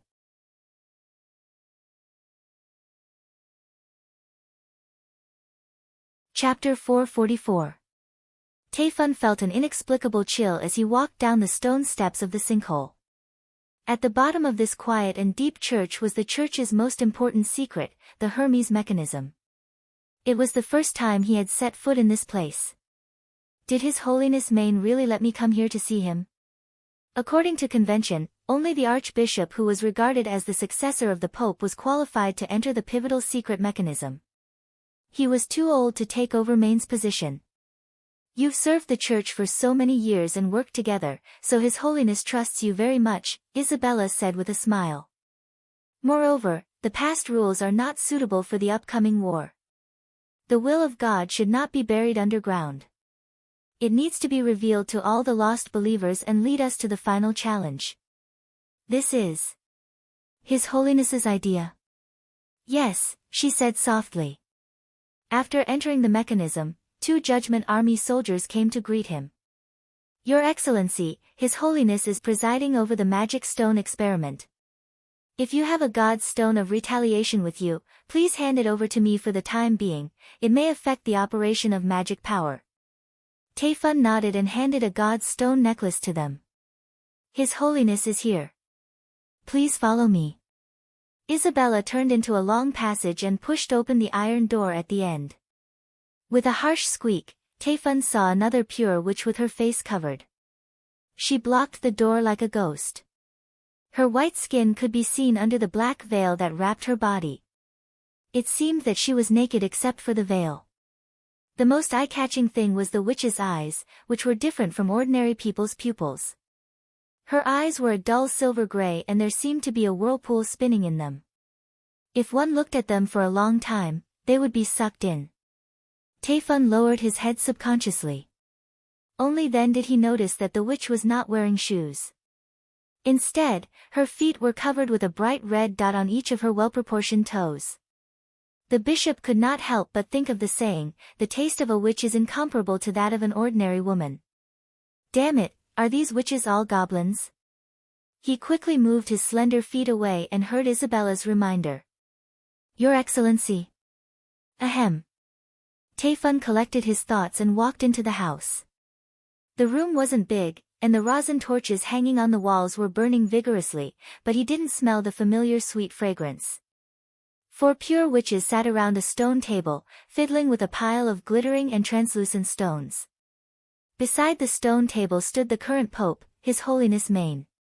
Taifun was just about to kneel and kowtow when Main caught his arm. There are no outsiders here, so there's no need to be so formal, he said with a smile. We are old acquaintances, Lord Taifun.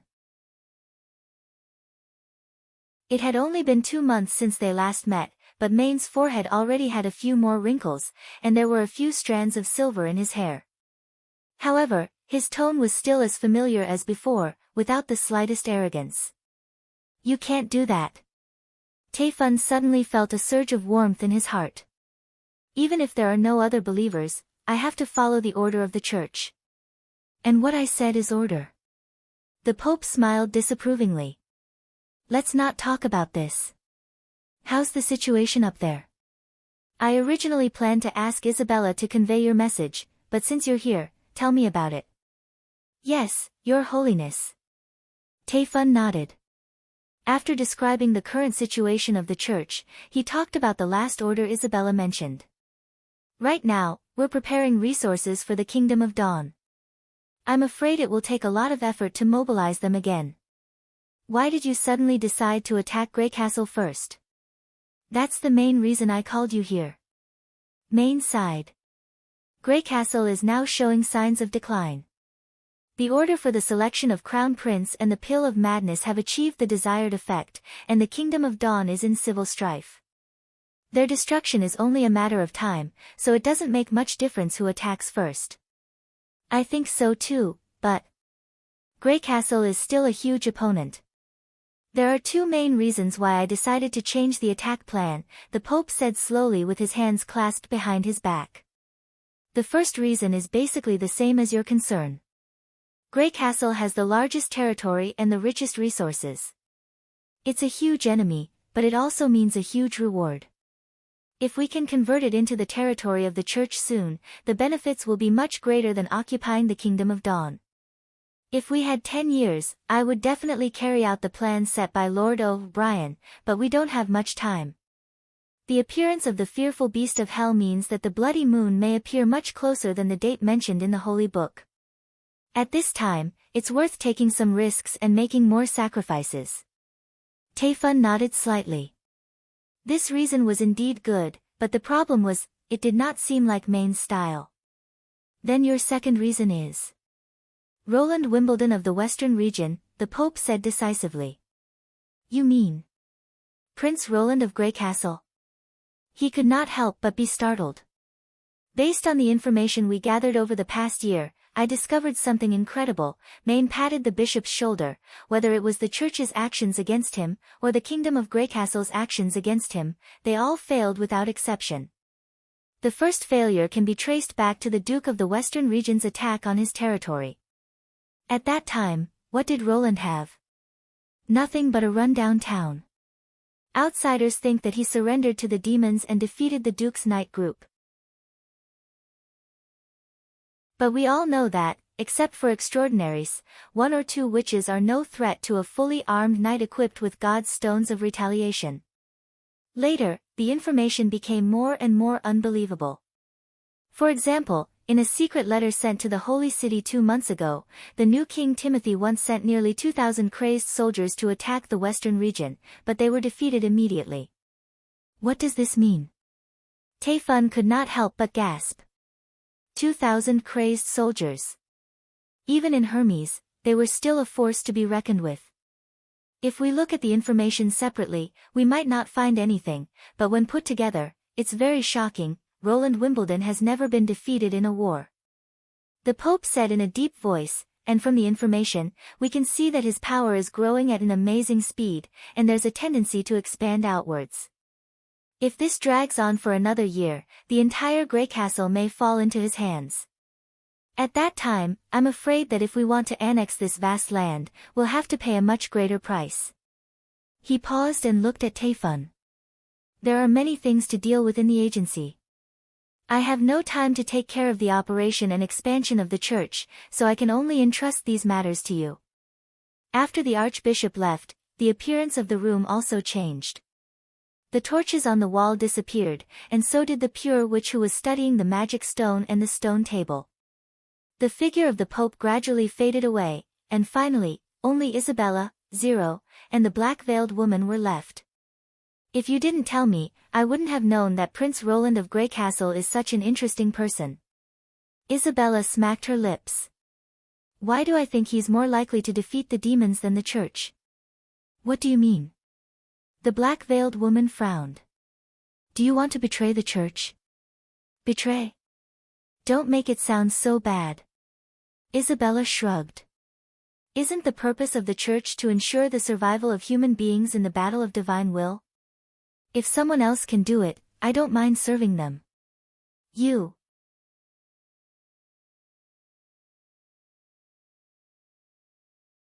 Chapter 445. West of Greycastle, north of Longsong Stronghold. Sir Schilt sat by the fireplace with a serious look on his face. Yesterday evening, after Miso Schilt left the mansion, there was no news of him, and he did not return until the next morning. He had a bad feeling in his heart. Recently, Miso had been very close to several big families in the Western region, and the Honeysuckle family, which was in charge of Stronghold, had also released the news that His Highness planned to integrate the Western region. At that time, all territories would adopt the same law, and at the same time, the great nobles' power of enfeoffment would be taken back, which meant that they could not expand their own lower nobles, nor could they recruit a knight to fight for them. As for small nobles like Schilt, it did not have much impact, and even had a lot of benefits. After all, according to the news, as long as they were loyal to His Highness, they would be rewarded handsomely. So at this time, the small nobles became the most stable group.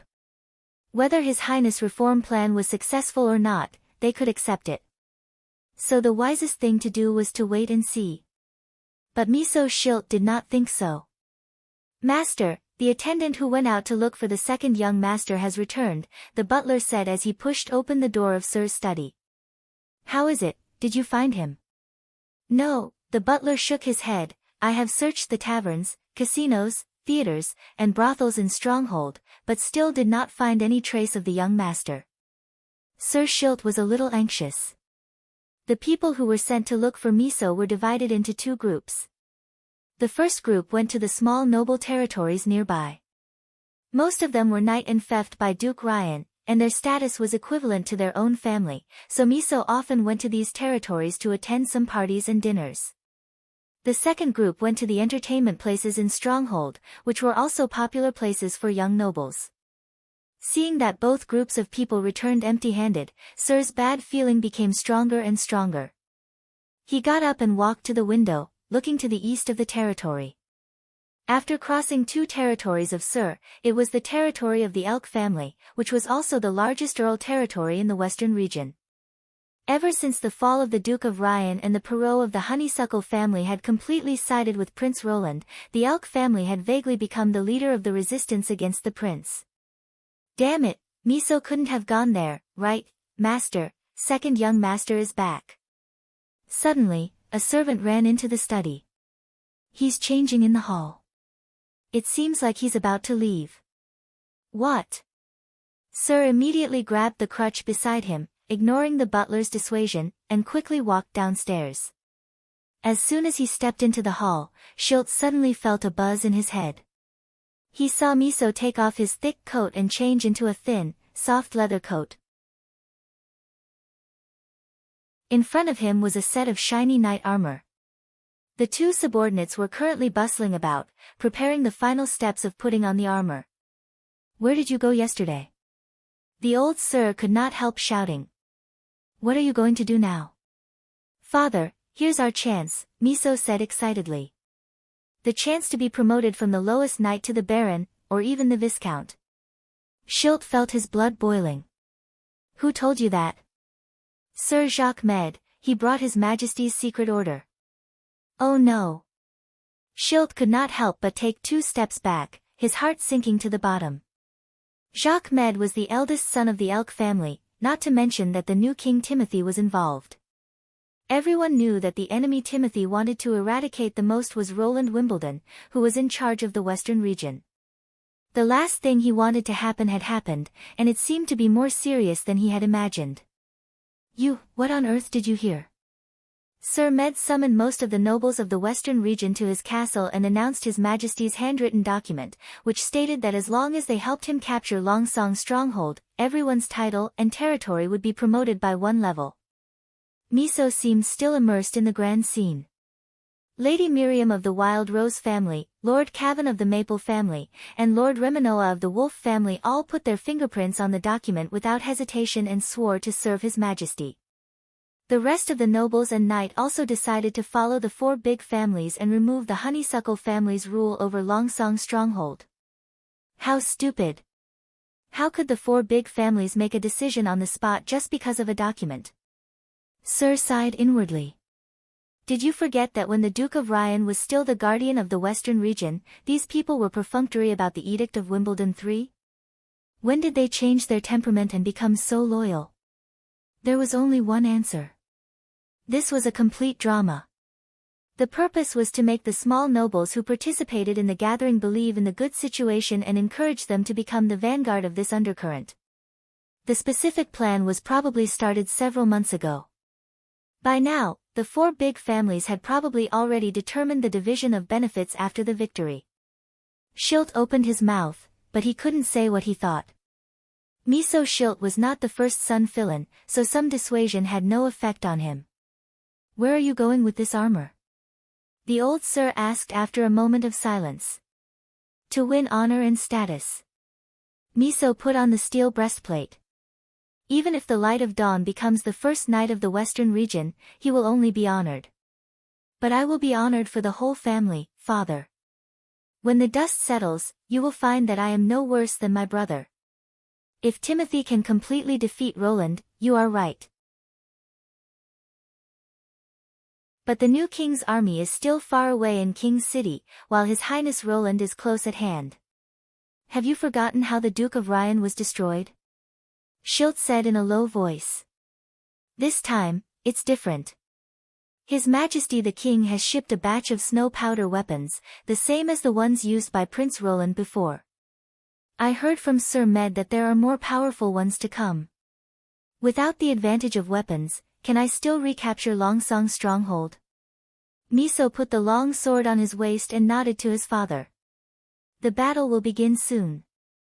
Please wait for my good news here. Looking at his second son's back, Schilt threw his crutch to the ground. "Master, you don't want to stop him?" The butler came up to support the trembling old sir and asked worriedly. "It is easy to stop him, but I am afraid that the family will be destroyed." He slowly shook his head. A noble who attended the rebellion meeting did not go to the attack site as agreed. What did this mean for the four families?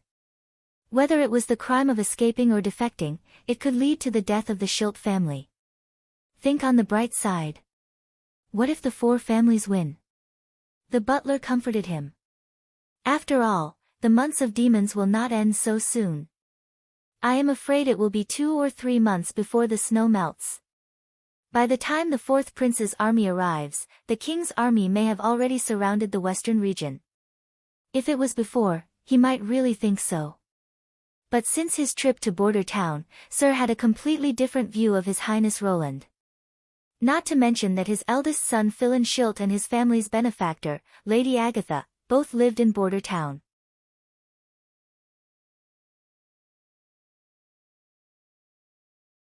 Chapter 446. However, before the butler left the territory of the Schilt family, Roland had already received a letter from the Second Army of Stronghold by bird. An hour later, Perrault's letter for help also arrived at the town castle. Due to the limited information carried by the flying messenger, Roland connected the contents of the 2 notes and confirmed a surprising piece of news. The 4 noble families of the western region had rebelled. Who gave them the confidence to rebel right under their noses? Roland immediately summoned Carter and Iron Axe and slapped the note in front of them. "Your Highness, this is a message from Stronghold," Roland said angrily. Winter was coming to an end, and the new year would come in 3 days. There were many things to do in the construction of the city, and he also needed to guide the completion of the 3 supplies equipment in the town. These nobles really didn't know how to write the word death to make trouble for him at this time. According to the secret letter, the nobles in the city first led a group of squires to attack the city guards. By the time the patrolling guards on the city wall realized something was wrong, the lifting and lowering mechanism of the North City Gate suspension bridge had fallen into the nobles' control. They had to light the beacon and rely on the city wall to defend in place. The other members of the Second Army who saw the beacon signal divided the 10 groups of about 50 people in the camp into 2 teams according to the emergency response protocol. One team set out for the North City Gate, and the other rushed to the castle of Stronghold. Perrault's secret letter was sent by the second team after they exchanged fire with the enemy in the castle area. Only then did they realize that the enemy they encountered was the local nobles. Perrault Hull mentioned that the attackers who besieged the castle carried the flag of the 4 noble families. They must have planned this rebellion. Carter frowned after reading the note. And the nobles must have a new backbone to unite these scattered people. Indeed, the 4 noble families, or the 5 noble families under the Duke Ryan, were all great nobles on equal footing. The fact that they could put aside their prejudices and cooperate with each other meant that there was a bigger force involved in this muddy water. Otherwise, the earls would not be convinced of each other's strength, even if they fought for more than 10 years. At this time, there were only 1 or 2 possibilities left who had the leisure to intervene in the western region. "You mean Timothy of King's City?" Iron Axe looked at the chief knight. As a member of the Majin tribe, he was not as sensitive to the political situation in Greycastle as Carter was. "I wouldn't be surprised if it's the church." Roland curled his lips. From what they did at Fallen Dragon Ridge, it's obvious that it's only a matter of time before they attack the western region. The problem is, the second letter mentioned that the enemy seemed to have firearms in their ranks. Carter frowned. Did they already know the gunpowder formula? Snow powder is no longer a secret to both the church and Timothy, but if they want to use it flexibly, they still have a long way to go. The prince gently knocked on the table. "I'm just curious, even if they have the support of the forces behind them, distant water can't put out a nearby fire. Border town is the closest place to Stronghold, so where did they get the confidence to fight against the soldiers of the First Army? It's probably because of the months of the demons." Iron Axe thought for a moment and replied. "Last time, although you used thunder to defeat the Duke's Knight Regiment, you didn't show outstanding siege ability. Now the roads are blocked by heavy snow, and the border is invaded by demonic beasts. For them, this is the best guarantee for a successful rebellion. You won't have the strength to attack Longsong's stronghold until at least 2 months later. Then they'll be blocked by the towering walls and mountains? Yes. Iron Axe couldn't help but grin. They also have the weapons you have, plus the unclimbable walls, and even the reinforcements from the forces behind them. It's not impossible to defeat you at the foot of the wall. I think they think so. But they know nothing about the power of Border Town. Roland stood up. Iron Axe. Please give the order, Your Highness. He immediately stood up. The First Army is now ready to go. We'll set off tomorrow morning, the prince said loudly. 500 people with 6 field cannons. You'll arrange the specific troops. Yes. Iron Axe gave a standard military salute. Now the size of Border Town's First Army was more than 4 times larger than the original 500 militia. The whole army had more than 2,200 people, and the wheels were basically in place. Their firepower output was not the same as before. And thanks to the improvement of the soldiers' cultural level, the First Army's efficiency in carrying out orders had also greatly improved. As long as the preparation order was issued, there would be special personnel in the army to allocate ammunition and rations according to the number of soldiers and the number of days. The logistics work of 500 people could be completed in almost 1 day. Compared to the Knight and the Mercenary Corps, who needed half a month to prepare for the expedition, this could be called an incredible speed. And they would set off on the town's 11 paddle steamers and directly arrive at Longsong Stronghold. After entering mass production, a ship with a reinforced concrete foundation would be launched every 5 days. This was under the condition that the construction speed was deliberately slowed down. The only thing limiting its number was the crew and the steam engine. Carter.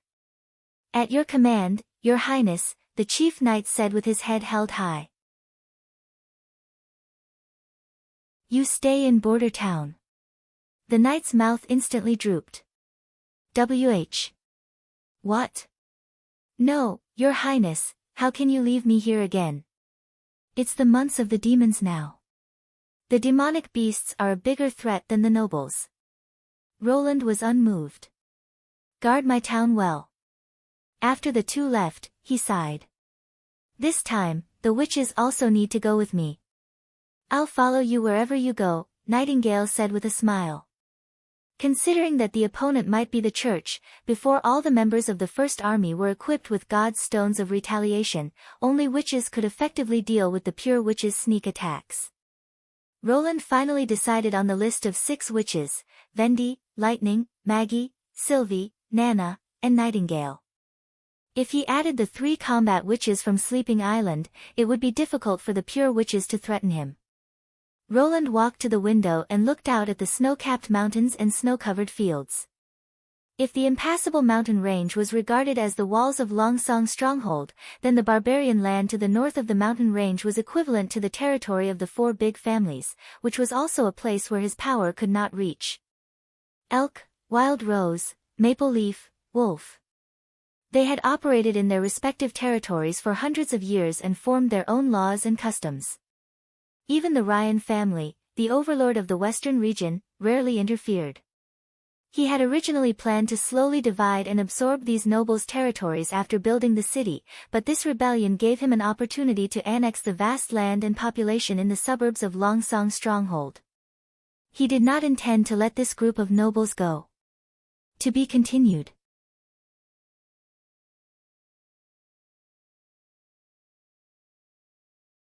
Chapter 447. At dawn, Kakuzim arrived at the dock.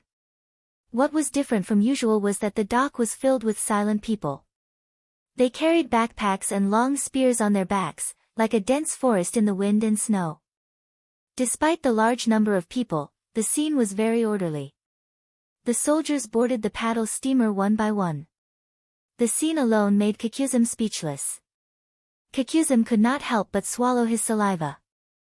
These were the soldiers of His Highness. It's incredible, the old man thought. When he was young, he had traveled more than half of Greycastle, from Seawanshire to the port of Clearwater, and led a merchant fleet to the fjords. He had seen the mighty armored knight and the fierce barbarians who could kill beasts with their bare hands. To him, those people were undoubtedly extremely powerful warriors. However, he did not expect to feel this power again in front of a group of ordinary people, and it was even stronger than before. Yes, these people are all ordinary people.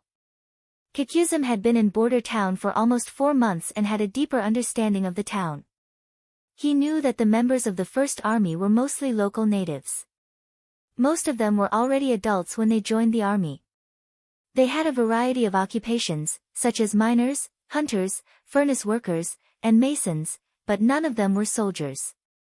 In other words, they had never received combat training since they were young. However, in just a few months, these people had already become as powerful as any knight regiment. What kind of magic did His Highness cast? You really want to go? Vader's deliberately lowered voice came from behind him.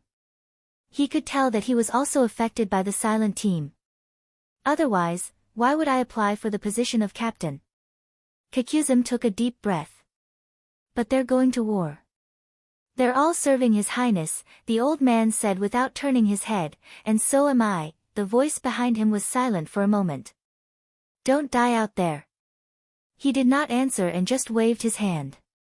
Kikuzum boarded the number 6 paddle steamer in the snow. According to tradition, captains could name their ships. Although this strange ship belonged to His Highness, he was told that he had the right to do so. However, the old man was hesitant. This was the first time he had taken up the position of captain after more than 10 years of sailing. He hoped that he could come up with a memorable name. Boss, you're here. As he walked into the cabin at the bow of the ship, his assistant immediately came up to him. The boiler is now warming up. I guarantee it will be up soon. This young man was called Barracuda. He came from the Southern Territory and had several years of fishing experience. If he was on another fleet, he might not even be able to become a sailor, but here, it was no different. Everyone was a newbie. Is the crew all here? We arrived a long time ago. You're the last one. The man winked. If you don't know how to respect a captain, I'll be happy to let you scrub the deck for the whole day. Yes, Captain, said the young man, standing erect, of course I do. That's more like it, Kikuzum said, stroking his beard. Tell the boiler room to make the fire bigger, but don't close the damn steam valve. I don't want to hit the bottom of the ship in front again. Okay, I got it. Before he finished his sentence, Barracuda showed his true colors. He winked at the old man and then flew out of the cockpit. This little rascal, Kikuzum shook his head with a smile. The solemn atmosphere of the First Army was greatly diluted. He felt as if he had returned to the days when he was sailing on the sea. Walking to the steering wheel, the old man gently stroked the wooden handle and began to calm down to review the operation process of the paddle steamer. The stone boat invented by His Highness was completely different from sailboats. It had no masts or cabins under the deck. There were only 2 rooms in the bow and the middle of the hull. The one in front was called the steering room, where you could clearly see the route through 2 large windows. The one in the middle was the boiler room, where the boat was powered. The rear and rear of the cab were bare decks. During their training, they would often bring some miners along with them to the west along the Redwater River. They would go to the edge of the concealing forest and dig up some coal. This coal was more durable than firewood, and was also a relatively common source of heat in the Seawanshire region. Now, the deck was covered with windproof cloth and a shed was set up overhead. Obviously, it was prepared for the soldiers. Even though Kikuzum had never touched this new thing before, he soon discovered that it was not difficult to make it move. In fact, it was much easier than a sailboat. Just the fact that there was no need to adjust the sails according to the direction and strength of the wind had saved a lot of manpower and time. Any villager could heat up the boiler, but it was impossible to master how to operate the sails without half a year of practice. As long as the chimney blew out white gas and closed the valve, the boat would leave. Just then, a dull whistle came from the front, breaking the tranquility of Border Town in the early morning. It was the signal to set off. "Boss, the water in the boiler is boiling." Barracuda scurried back to the steering room. "Ring the bell. Tell Bigfoot and Grizzly to close the valve. Speed, forward 1 step." Kakuzim ordered solemnly. "Yes, forward 1 step." The Barracuda pulled up a thin iron wire on the wall, and along this wire, the corresponding bell in the boiler room would vibrate, conveying the captain's orders. The boat shook violently, and the wooden wheels on both sides slowly turned. Kakuzim held the steering wheel and looked straight ahead. When Vader asked that question, he did not say what he really wanted. Or rather, serving the Lord was only a small part of the answer.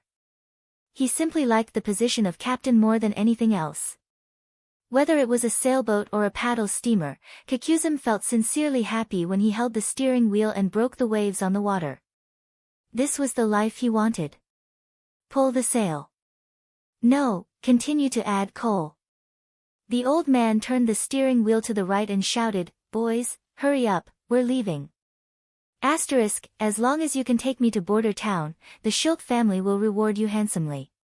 How about 5, no, 10 golden dragon?" The butler asked the boatman, who was in a dilemma, as he blocked the door of a small wooden cabin by the river. His left foot was stuck in the crack of the door, so that the boatman would not close the old door and keep him out. Sir. It's not that I don't want to take you, but I really can't," the boatman stammered. You see, my boat has a bare bottom and doesn't even have a shed to keep out the snow. It's fine for crossing the river, but you said you want to go to Border Town, and that's going to take several days.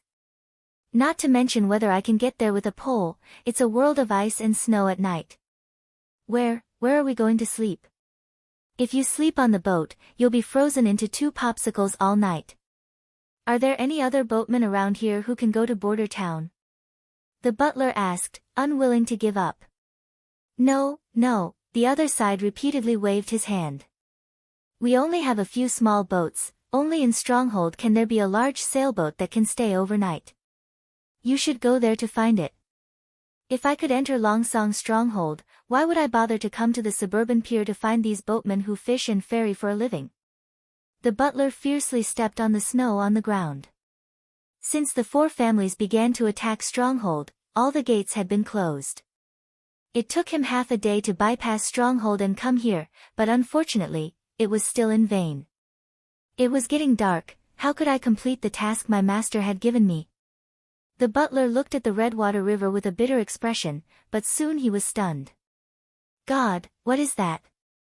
He rubbed his eyes to make sure that he was not mistaken. A very large fleet was sailing in his direction. The appearance of the ships was different from the sailboats he had seen before. In the sky full of flying snow, the fleet made a rumbling sound and moved quickly along the river. Except for the first oddly shaped sailboat, the other ships obviously didn't have sails, but they were moving against the wind. The bow of the ships cut the water into 2 sections, as if they were splitting the waves.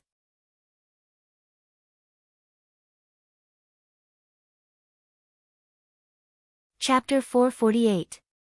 Longsong Stronghold was located on a tributary of the Redwater River, and the whole city was divided into 2 parts by the river. Most of the residents lived on the west bank, while the east bank was a compact farmland. Unlike other big cities that set farmland in the suburbs, the towering walls of Longsong Stronghold surrounded the residential areas and some farmland. It was not so much to resist the demonic beasts, but to prevent the attack of the same kind. Even if the city was surrounded by the enemy, Longsong Stronghold would not be cut off from supplies. Because of this, the outer wall of Longsong Stronghold was cut off at the entrance of the river. Several thick iron ropes hung between the 2 sections of the wall. If the enemy intended to attack Longsong Stronghold through the Redwater River, as long as the hemp ropes were cut, the iron chains would slide into the river. However, the Western Territory was rarely attacked by the fleet, so the iron chains were almost never used, and this time was no exception. Roland's fleet moved as fast as lightning, and by dusk, the outline of the walls of Longsong's stronghold could be seen. The smoke of the beacon still floated above the city, adding a bit of ink to the gradually darkening sky. The enemy is mainly concentrated in the area of the Lord's castle, and there are still a small number of militias fighting with the guards at the north gate, but it seems that they won't be able to hold on for long. Lightning had already investigated the situation in the city and reported in detail to the prince. The number of people besieging the castle is about 200, and the first layer has been lost. The enemy does have a weapon similar to a gun, but it is completely different from the one we use. Is Perrault all right? Roland was most concerned about the safety of his agent. He's fine, just a little frightened, but what? His family suffered a disaster, Lightning said, curling her lips. Probably Sir Perrault received the news in advance and summoned his father to the castle, but the rest of his relatives in the territory, including the countess, were killed by the nobles as hostages to force him to surrender. The little girl paused. I found a chance to fly into the castle to meet him, and told him that you would arrive soon. He only asked me one thing. Roland nodded. Go ahead. An eye for an eye. There was an unwritten rule among the nobles that it was rare to kill someone with a title. As a relative of the Earl of Honeysuckle, most of them had the title of Sir. But now, the four great families actually dared to completely fall out with each other. Apart from their hatred towards the honeysuckle flower for relying on Roland to earn a lot of benefits, the other reason was probably the forces behind them. By now, Roland could basically confirm that it was the new king, Timothy Wimbledon, who was supporting the church to kill the nobles and helping the king to execute the rebels were two completely different things. He looked in the direction of the stronghold and said coldly, "Pass down my order. All troops are to enter the city and occupy the docks." 8 heard footsteps below the city wall. Numbly, he raised his flintlock and aimed at the dark hole under his feet. This was the only way to climb up the wall from the inside. After the enemy seized the gate, they launched several waves of attacks, but in the end, they failed to take down the northern part of the wall. The battle had been going on since noon yesterday. He had never thought that he would be able to last so long in the biting cold wind. However, when he saw his teammates fall into a pool of blood one by one, he could no longer think about anything else. They're here again. A spear appeared beside him.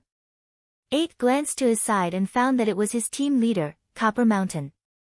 I heard something, he answered weakly, but it's so dark now, I can't see how many people there are. They also don't know how many of us are left, Copper Mountain comforted him. Then, how many are left? Copper Mountain hesitated. 5. Crow just breathed his last. Most of us won't live through tonight, 8 said bitterly. From the initial fear and panic to the current numbness, he finally understood what his instructor meant when he said, only real battles can make you mature quickly. However, this did not change the predicament they were in. Of the 3 squads that had gathered together, only 5 people were left. Even if the enemy did not attack the top of the wall, they would still freeze to death due to the lack of food and winter supplies. What's the use of surrendering now? Surrender? Copper Mountain snorted. Didn't you hear what they were shouting? Wipe out the rebels. Even if we surrender, we'll still die. We might as well kill some of them here. 8 knew his captain was right. Many of the soldiers of the Second Army who came to the rescue yesterday had been captured and beheaded. They were not nobles, so they had no value in ransom. But, he was not willing to die here. The instructor had described all kinds of beautiful things about Border Town to him, and had also promised that as long as the months of the demons were over, the soldiers of the Second Army who performed well would be promoted to the First Army, and would also receive a new house for free. There was plenty of food, well water that would flow automatically when the valve was opened, and the room was heated without needing a fire. He wanted to survive and go to Border Town to see the magical things his instructor had told him. They're coming. Copper Mountain suddenly shouted and pulled the trigger. With the flash of the muzzle, 8 saw the silhouettes of the enemies in the dark. 6 or 7 people were slowly climbing up with shields in their hands. He could even see their terrified faces. Although the captain's shot did not hit the target, it had pointed him in the right direction. He aimed at the figure that disappeared in a flash and fired. The bullets hit the wooden shields with a dull thud. One of the men screamed in pain, followed by the sound of a heavy object rolling down the stairs. Seeing that they had been exposed, the rest of the soldiers desperately ran to the exit. Copper Mountain was still reloading the gun, but his frozen hands affected his speed. 8 shrank back and felt a chill in his heart when he reached for the gunpowder bag at his waist. It was empty. He had used up all the gunpowder. According to his usual training, he should have put on the bayonet at this time. He gritted his teeth and pulled out the bayonet. It took him a while to fix the sleeve on the gun, but before he could straighten the spear, the first enemy had already rushed out of the cave. Copper Mountain decisively attacked and knocked the first enemy to the ground. However, the second enemy who followed closely behind stabbed the captain's long sword into his chest. 8's mind went blank. He subconsciously thrust his spear out according to his training, but it hit the enemy's shield instead. The enemy kicked him to the ground, and the gun fell out of his hand. Am I going to die here? He looked up in despair, only to find that there was a shadow in the sky. It should have been difficult to distinguish such a dark thing on a snowy night, but the shadow was too close to him.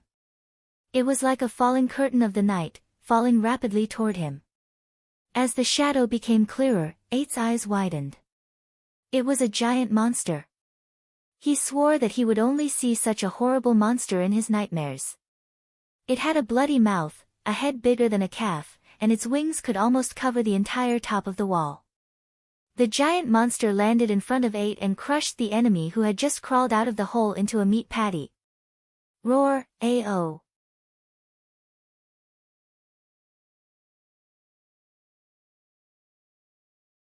Chapter 449. 8 was so scared that he could not move. He could only watch as the monster turned its head to look at him. He could even see the mucus dripping from its grayish-brown fangs. Don't worry. I won't eat you. Ow. The monster suddenly spoke in a muffled human voice, which almost made 8 scream. Oh my God, this thing can talk. What surprised him even more was that a woman jumped down from the monster's back and walked to Bronze Mountain. She turned him over and felt him for a while. This guy is still alive. Maggie, take him to Nana. Ow. The monster seemed to understand her words. It raised its 2 front claws and grabbed the captain. It flapped its wings again and flew away. The strong airflow made 8 unable to open his eyes. When the wind and snow stopped, he squinted his eyes and looked up. There was no one on top of the city wall, as if everything that had happened was just a dream. No, it's not a dream. The woman is still here. The top of the city wall was pitch black. He could only see her figure roughly. There was no light around, but her pupils were emitting a strange golden light, like stars in the night sky. Who are you? Reinforcements. The woman's answer stunned him. What? 8 felt that even a dream would be more real than this. Are you here to help me? This is His Highness Roland's order. She squatted down and found a long sword from the flattened corpse. She waved it casually, ignoring the blood and flesh on it. 8 felt something churning in his stomach. He retched twice, but nothing came out except acid. At this moment, shouts came from below the city tower again. It was obvious that the commotion caused by the giant beast and the terrifying roar had shocked the enemy. However, it was only a shock. They couldn't see the shocking scene happening on top of the city wall. When the commotion subsided, they began to move again. The Highness you mentioned, is it the Prince of Border Town? He asked, wiping the corner of his mouth and gasping. Besides him, is there anyone else named Roland? The black-haired woman started to look for weapons on another body. 8 turned his head away and did not want to see what she was doing. But Border Town is at least 3 days away from here. How could His Highness know about the noble rebellion so quickly? 8 swallowed his saliva. And that monster was. That's not a monster, but a witch who saved you. Her tone turned cold. I don't have time to answer your questions. Just stay here quietly. Without the obstruction of the muskets, the enemy successfully climbed up the city wall. The flickering light of the torches lit up again, but when they found that there was only a woman standing in front of them, they were all stunned. But very quickly, this stalemate was broken by a low, malicious laughter. Aite naturally understood the meaning behind the laughter. All of you, pay attention. Don't get tricked by these bastards. Don't worry, boss. We'll keep an eye on him for you, but later, when I'm done, it'll be yours. Hee hee, no problem. Quick, come back to me. Ain't struggled to get up from the ground, but what happened next left him dumbfounded. A silver light flashed and the laughter stopped abruptly. The leading enemy was cut in half by the long sword. Even his shield and leather armor could not block the blade. He did not even see how the woman did it. When the two halves of the body fell down with blood spurting, everyone's smile froze on their faces. However, this was just the beginning.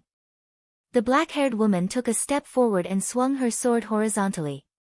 He could not see her movements clearly, but Ain't heard a series of sounds of flesh scraping and bones breaking.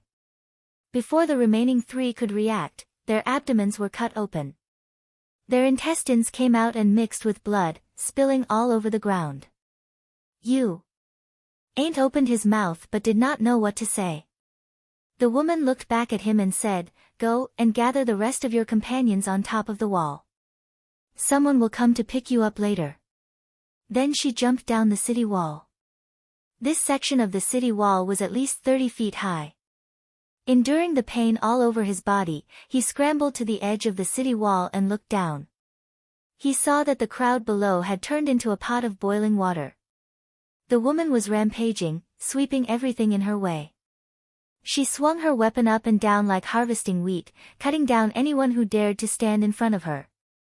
In less than a quarter of an hour, the enemy collapsed. They had never seen such a terrible opponent.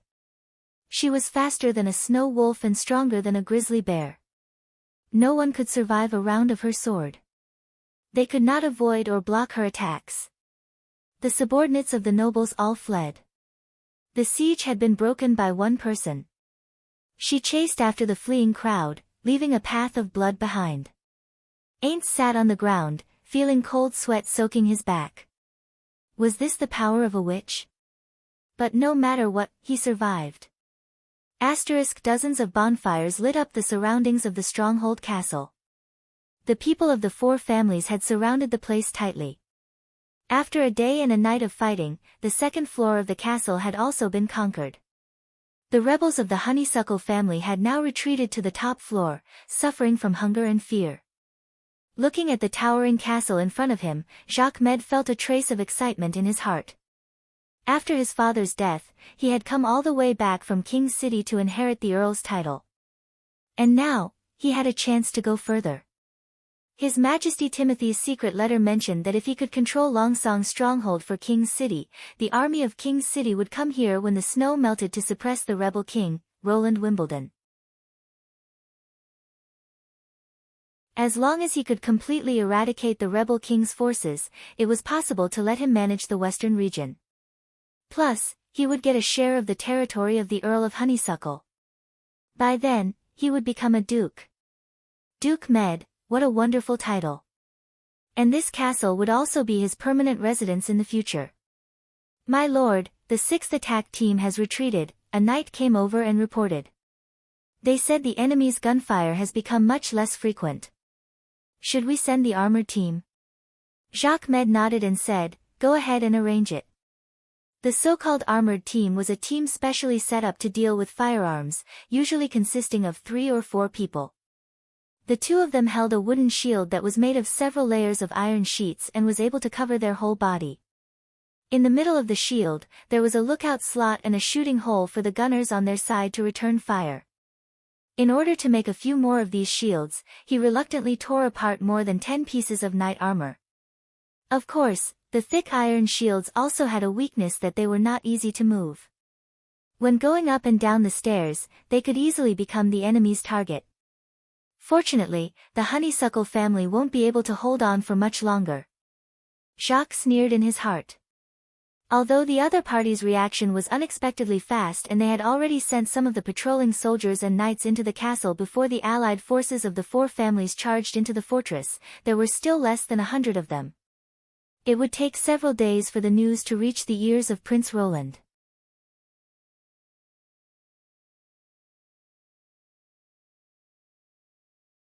Chapter 450. My lord, there seems to be something wrong in the west of the city. The guard in charge of blocking the streets suddenly walked quickly to Earl Med's side. I heard a strange sound coming from there, so I sent 2 teams to investigate, but none of them came back. What? Jacques frowned. You didn't hear it wrong, did you? No, I heard it very clearly. It was like the sound of a person constantly inhaling and exhaling, wheezing and wheezing. The guard even simulated it a few times. Not a tramp snoring. People sleeping outside in this weather would have frozen to death, my lord, the guard insisted. And if a person could make such a loud snoring sound, he must be at least a giant as tall as the city wall. The count stared at him for a long time before he turned around and shouted, Sir Dawkin. My lord, you called. A noble with the Maple family emblem on his chest came up to him. Bring your guards and follow my men to check the pier in the city. Jacques patted him on the shoulder. Report to me immediately if you find anything. Can you find someone else? The young noble hesitated. Father told me to go into the castle with you. How long will it take to check the pier? It's a long time, the count said with a smile. Even if the honeysuckle family rebels surrender, I'll wait for you here. Well. Okay. Watching the 2 leave, Jacques' face turned cold. What the hell? Do they think they can get the same credit just because they sent their son to the castle with me? His Majesty's secret letter only mentioned me. What a good plan. Not long after, he vaguely heard gunshots coming from the west. What's going on? Jacques immediately became alert. The eldest son of the Maple family did not get any guns at all. Just when he was about to send his knight to check the situation, the guard who had reported earlier stumbled into the camp. My lord, bad news. What's bad news? The rebel king is here. The guard said with his eyes wide open. There are thousands of them, and they're coming to the castle. You mean Roland Wimbledon's team? Jacques raised his hand and slapped the guard. There are thousands of them. Do you believe that I won't hang you on top of the city gate right now for spouting nonsense in the camp? Sir, they were indeed holding the flag of the Greycastle royal family. The guard did not dare to dodge, so he knelt on one knee and said, I wanted Sir Dawkin's squire to capture 2 people for questioning, but as soon as they rushed over, they. So what? The count asked, gritting his teeth. He was shot down by a concentrated volley of gunfire. The guard's expression was as if he had seen something extremely terrifying. At that time, there seemed to be countless sparks in the darkness, and the crackling sound almost never stopped. More than 20 of them had only rushed out less than 100 steps, and they all fell to the ground. Even the horses couldn't stand. He swallowed his saliva and said, Sir, I've never seen such a concentrated shooting. If there weren't more than 1,000 people, how could they kill Sir's guards in an instant? Where's the eldest son of the Maple family? He's already escaped. The count sat on the chair with his legs weak. How could this be possible? His mind was in a mess. Counting the time it took for the news to come and go, the 4 families started to act yesterday at noon, and Prince Roland could arrive at Longsong Stronghold tonight. Did it mean that he could travel back and forth between the 2 places in one day? Even a sailing ship with the wind all the way could not achieve this speed. And 1,000 people was even more like a fantasy. To transport so many people in one breath, at least a large fleet was needed, but the information from border towns showed that they did not even have a ship before winter. How could things become like this? No, the more it was like this, the calmer he had to be. Jacques wiped the sweat off his forehead. The number of people should have been bullshit by the guards. He was completely scared out of his wits by the gunfire. Without the light of a torch, who knew how many people were standing in the dark dock area? Moreover, the range of the guns was only about 40 steps or so. Although the power was amazing, the loading speed and hit rate were extremely low. Even if all of them were equipped with these weapons, the street leading to the castle area could at most accommodate more than 20 people side by side. As long as the Wild Rose family and the Wolf family were informed, they could gather the night together and wait for the enemy to shoot at once. Then the other mercenaries and guards would swarm in, and maybe they could defeat the enemy. After all, fighting in the streets was not like fighting in the wild. The loading time of the guns was too fatal. Damn it, Jacques slammed the armrest of the chair and ordered the captain of the guard, go and invite the Count of the Wild Rose family and the Viscount of the Wolf family here. In addition, I want all the people with guns to block the entrance of the castle area. Go. Anyway, the training of guns was much faster than the training of crossbows. First, let this group of people delay the enemy's advance. It would not hurt if some of them died. If necessary, the knight could directly step over them. However, the news brought by the captain of the guard stunned the count. The two of them have left the camp with their men. In order to prevent Perrault from escaping, the four families each occupied one side of the castle area. He did not expect that they would receive the news faster than him. At this time, there was a lot of gunfire outside the castle area. Just as the guard had reported, it was like a dense drum beat, which could be heard clearly even in the windy and snowy night. These bastards! Jacques felt a chill in his heart. He looked at the castle for the last time and had to order a retreat. Of course, it was only himself and his guards. As for the people still in the castle, he had no time to care about them. After rushing out of the castle area, the count found that the situation was not good. The enemy was everywhere outside, and any knight who tried to cross the blockade would be mercilessly shot down. The weapons in their hands seemed as if they didn't need to be reloaded, and they could shoot several times in one breath, which was completely different from the flintlock that Timothy had sent. The scene was chaotic. Except for Sir Dawkin who had escaped first, the other three families were trapped here. "Sir, what should we do?" "Call the armored team," he shouted. "We'll follow the iron shields and rush in the same direction." When the three armored teams slowly moved forward with their shields, the other knight also noticed the movement here and almost simultaneously followed. If they could not break through the enemy's line of defense this time, they were afraid that they would never have a chance to escape. However, Jacques' plan failed. When they were still 100 steps away from the enemy's weapons sprayed dazzling flames. The shields that should be able to block lead bullets were shot full of holes by the oncoming bullets. The shield bearers in the front row were instantly killed, and the splashing metal fragments pierced through their bodies. A thick mist of blood rose behind the iron shields. Before the count could shout the order to charge, he was directly knocked to the ground by a round of gunfire. To be continued.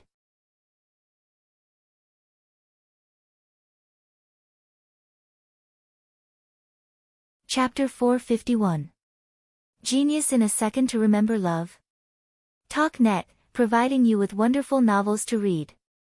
Roland walked into the messy castle. Perrault and Earl Hull were already kneeling on one knee in the hall, welcoming his arrival.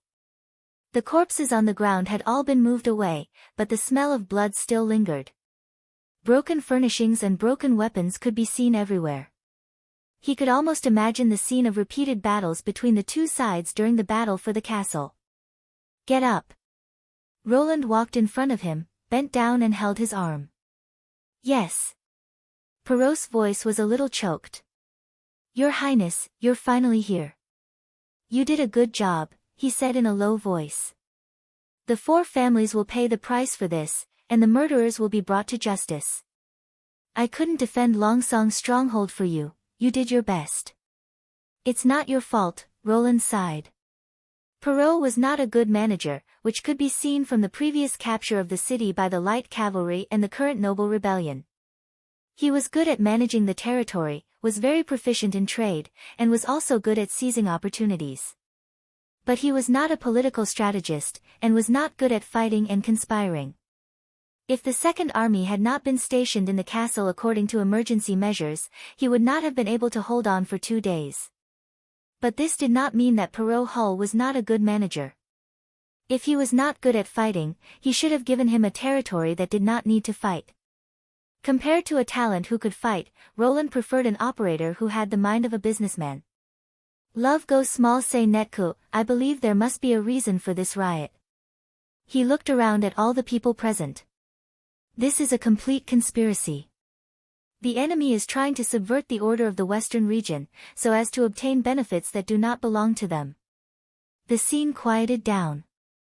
Whether it was the soldiers of the First Army who were on guard with guns, or the wounded knight behind Perrault, they all looked at His Highness with burning eyes. For this, they did not hesitate to commit felonies, murder the nobles, and slaughter the people. After today's battle, it was unknown how many people would lose their families and how many houses would be ransacked. But in the end, their plot did not succeed. It was your unyielding resistance that prevented the fortress from falling into an even greater tragedy. Your performance was heroic, and your willpower is commendable. The knight unknowingly puffed out his chest a little higher. However, the battle is not over yet. These traitors are fleeing in panic. Next, it's time for us to take revenge. I swear, no matter where the enemy hides, they will not be able to escape the judgment that will come, whether it is in the territory of the 4 great families, or in the capital. Roland paused, then said firmly, and the culprit who started the rebellion will definitely be punished. Your blood will not flow in vain. Long live His Highness. Perrault and Earl Hull knelt down again. Long live His Highness. Long live His Highness. Then, the surviving knight and the soldiers of the Second Army shouted. Soon, everyone was kneeling on one knee. Their upper bodies were straight, and their right hands were placed on their chests as they shouted a slogan in unison. Long live Prince Roland. After comforting the people present, Roland summoned Perrault, Van, Brian, an iron axe to the study on the 3rd floor of the castle. This was the only place that had not been invaded, and all the furnishings were basically intact. He knew that he would probably have to spend the next few days here. First, he had to learn about the situation in the city. He looked at Iron Axe, who immediately reported, the witches have recaptured the north and east gates that the 4 great families occupied. Now the First Army, under the guidance of Miss Sylvie, is cleaning up the rebels in the city. They should be able to restore order in the city by tomorrow morning. What about the casualties?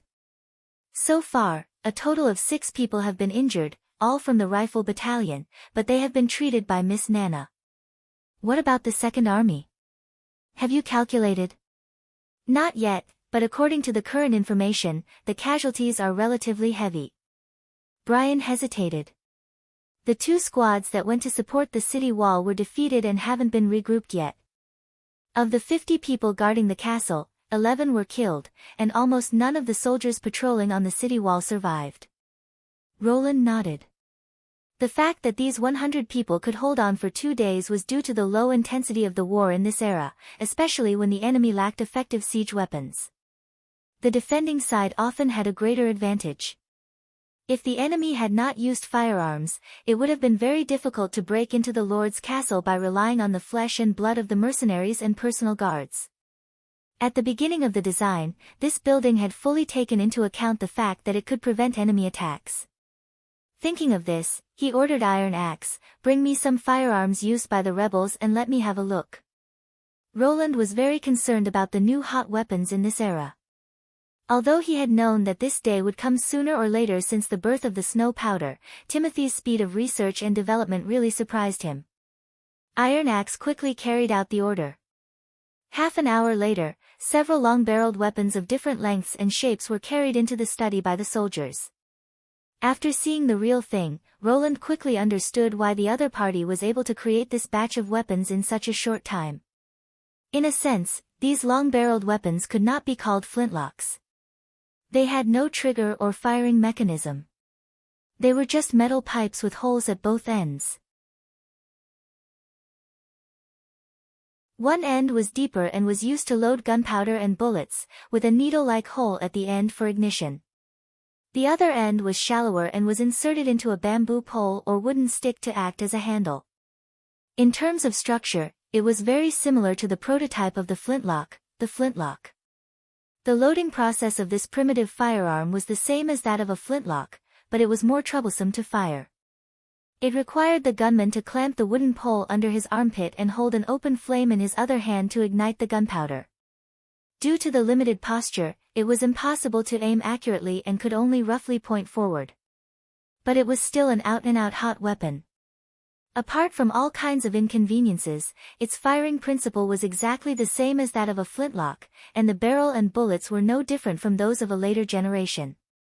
Therefore, it was far more powerful than a crossbow.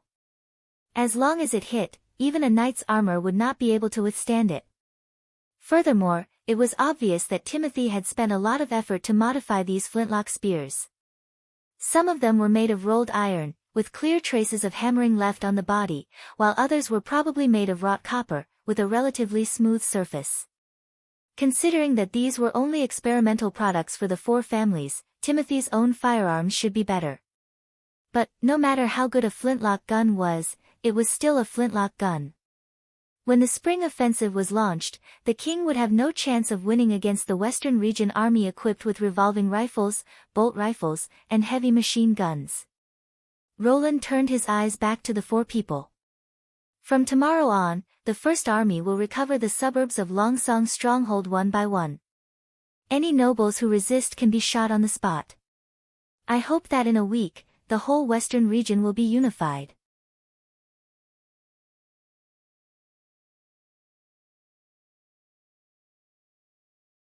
Chapter 452. Ren Med had been trapped in the basement of the House of Elks for half a month.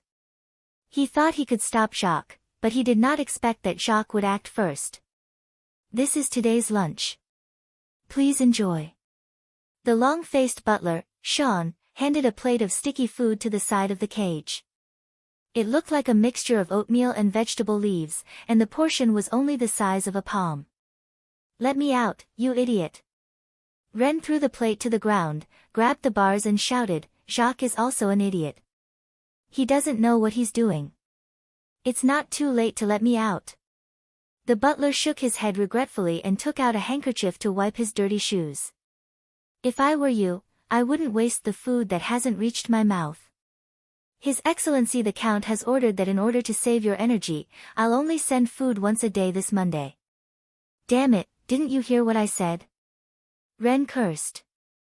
This is not a matter of one meal. If we don't stop Jacques, he'll destroy the House of Elks. For my father's sake, quickly open this cage. Perhaps the second half of the sentence worked, as the butler who was about to leave stopped in his tracks. Your father. I think if he were still alive, I'm afraid he would expel you immediately. He turned his head and looked at Ren expressionlessly.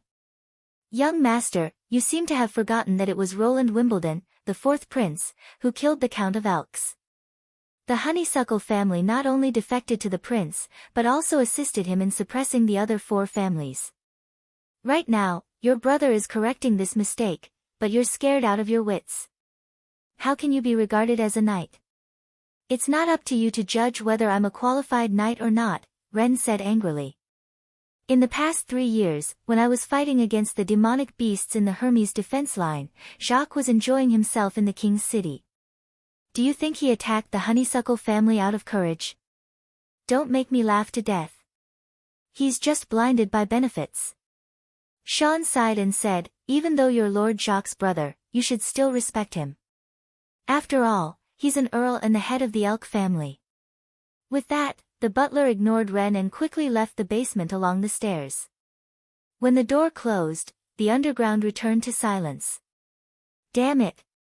The second son of the Elk slammed his fist on the floor. Since the beginning of winter, Jacques had been visiting the other families more and more frequently. At first, he did not pay much attention to it. After all, he had no interest in running his family. Furthermore, when he was captured by the prince for the first time, Jacques refused to pay the ransom, and it was Perrault who helped him get out of prison.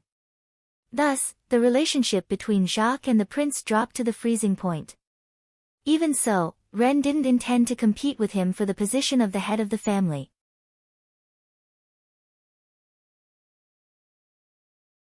When he heard that Border Town was planning to build a city, he even considered going to Border Town and pledging his loyalty to the fourth prince, officially becoming a guardian knight. But later, the situation changed. During a private banquet held by the Elk Mansion, he heard the news that the four families were preparing to unite against Longsong's stronghold. That night, Rennes rushed into Jacques' study and questioned him about the matter, but was kicked out by Jacques with great displeasure. After thinking for a whole night, he planned to tell the news to Perrault first, and then bring the patrol team to stop Jacques. Unexpectedly, Jacques had tampered with the breakfast, and when he woke up, he found himself in a cage. After that, no matter how much Rennes roared and warned him, he could not see Jacques again. Every day, he could only tell the time by looking at the skylight in the corner of the basement, and the only person he could contact was Jacques' personal butler.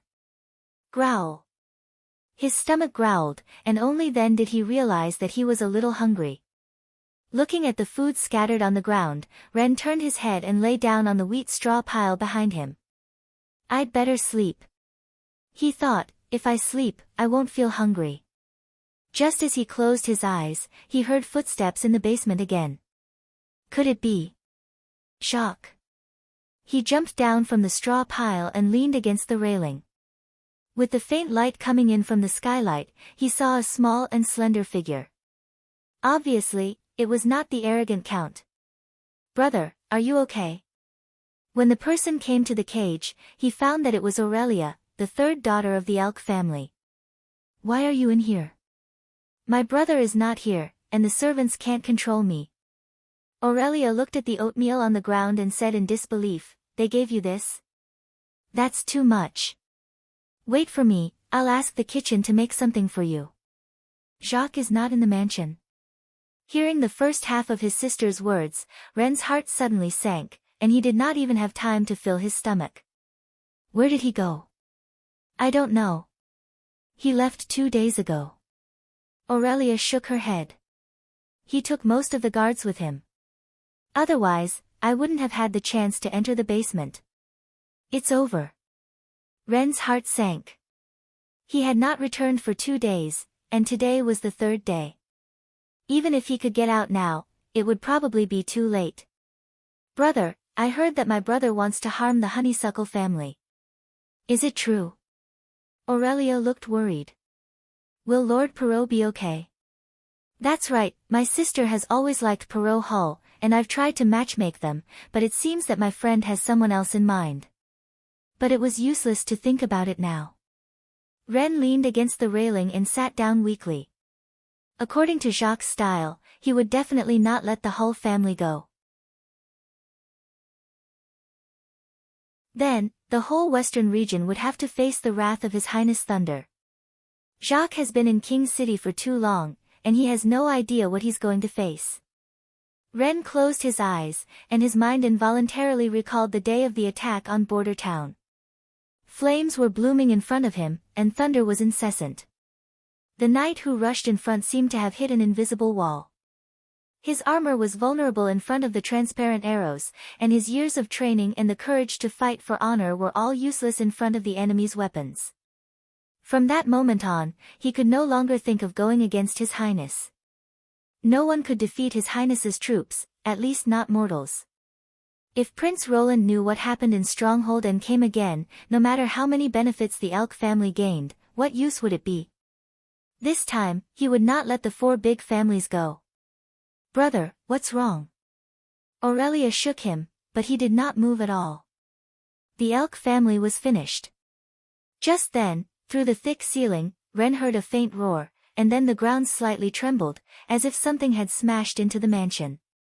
Did I hear it wrong? Rennes turned over, and saw that his sister had the same surprised expression. Then there was another dull thunder, but this time it was much clearer. Then there were continuous bangs, and the servants' panicked shouts came from above. Could it be Prince Roland's troops. Ren could not help but be stunned. How is this possible? What's happening outside? Aurelia stood up. I'll go out and have a look. No. Ren grabbed his sister's hand. Don't go anywhere. Just wait here. Huh? Listen to me. He swallowed and said dryly, there may be danger outside. The roar soon subsided. After about a quarter of an hour, a group of people broke into the basement. They wore brown uniforms and held strange long-handled weapons in their hands. Ren recognized at a glance that they were Prince Roland's troops. He was completely disheartened. He knew that Prince Roland would retaliate, but he did not expect it to come so soon. Could it be that this was a play written and performed by Prince Roland himself? Who are you? How dare you break into the Earl's mansion? Aurelia stood up and shouted.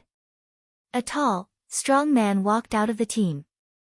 His facial features were sharp, and there was a murderous air between his eyebrows. He looked like a foreigner. You're the second son of the Elk family, Sir Ren Med? The man asked. You know. Why don't you step back? What do you want? Aurelia's voice was trembling, but she still stood in front of the iron bars. I'm Ren. Don't hurt her, she's innocent. Ren thought that he was about to see an unbearable scene, but he did not expect that the man would completely ignore Aurelia, and what he said next was completely unexpected.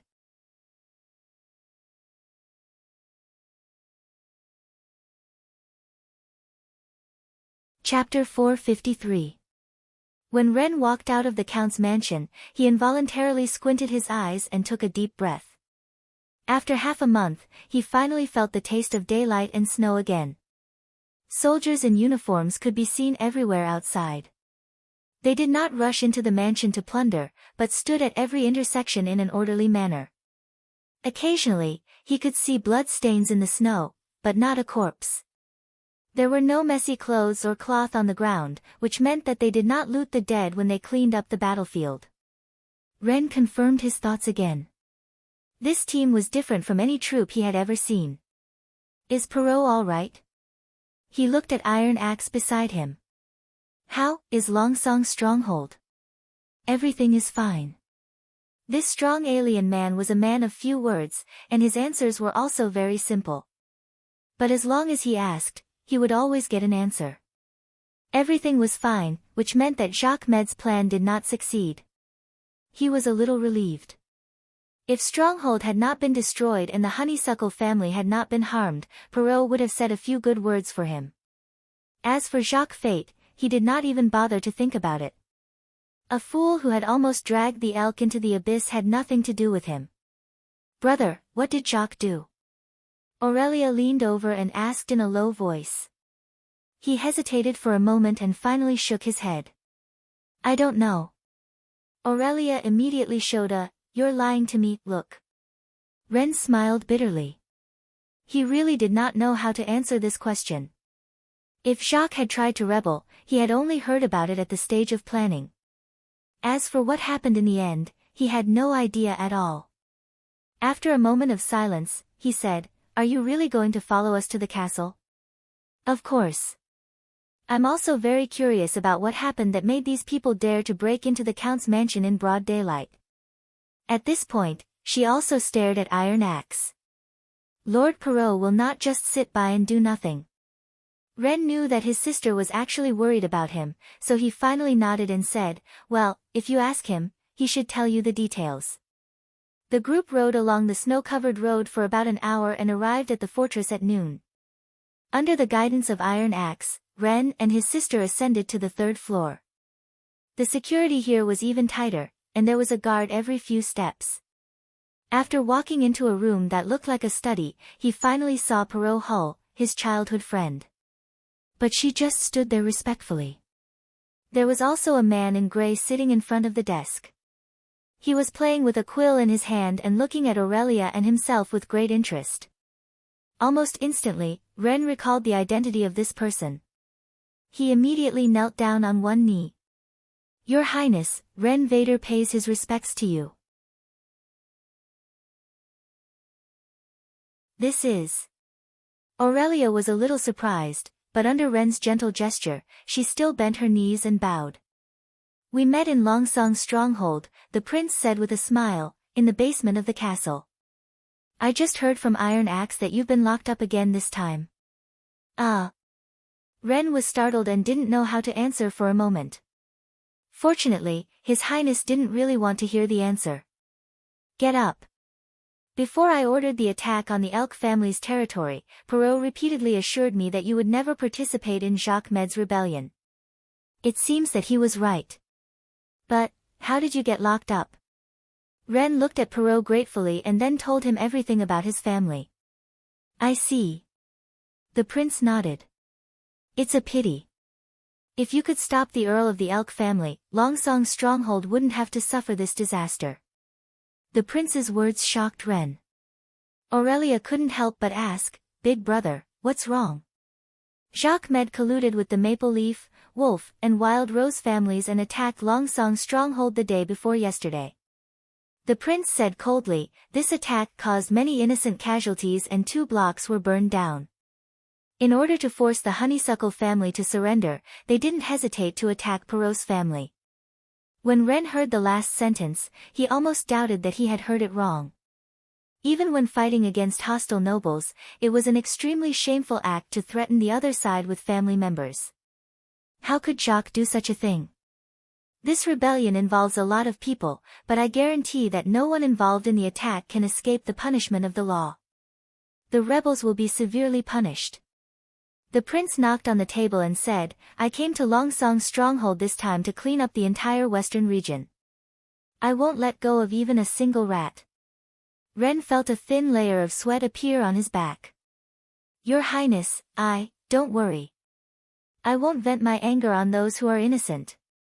Roland waved his hand and interrupted, you don't have to worry about the Elk family being destroyed. In fact, I was just about to ask you a question. Jacques Med has died in the rebellion.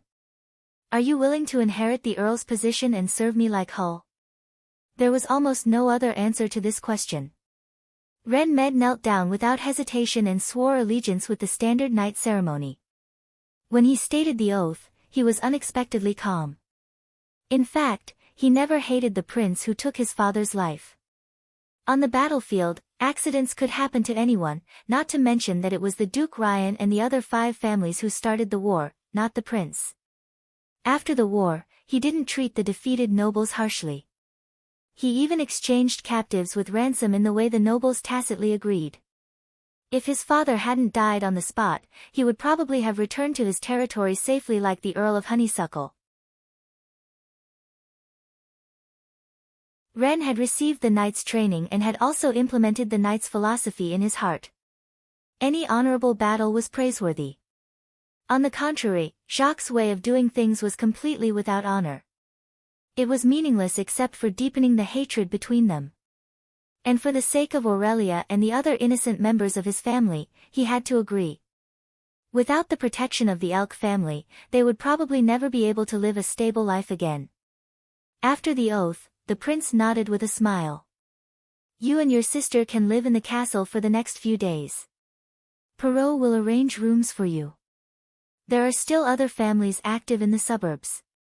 When the rebellion is completely quelled, you can return to your territory. Yes, Your Highness.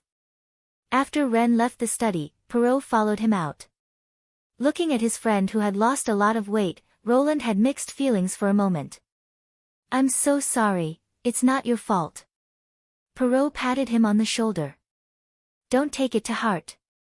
For some reason, he felt that there was some distance between them. In Perrault's eyes, there was a look that he had never seen before. It was like steel that had been repeatedly hammered in a furnace, reflecting a vague firmness and steadiness.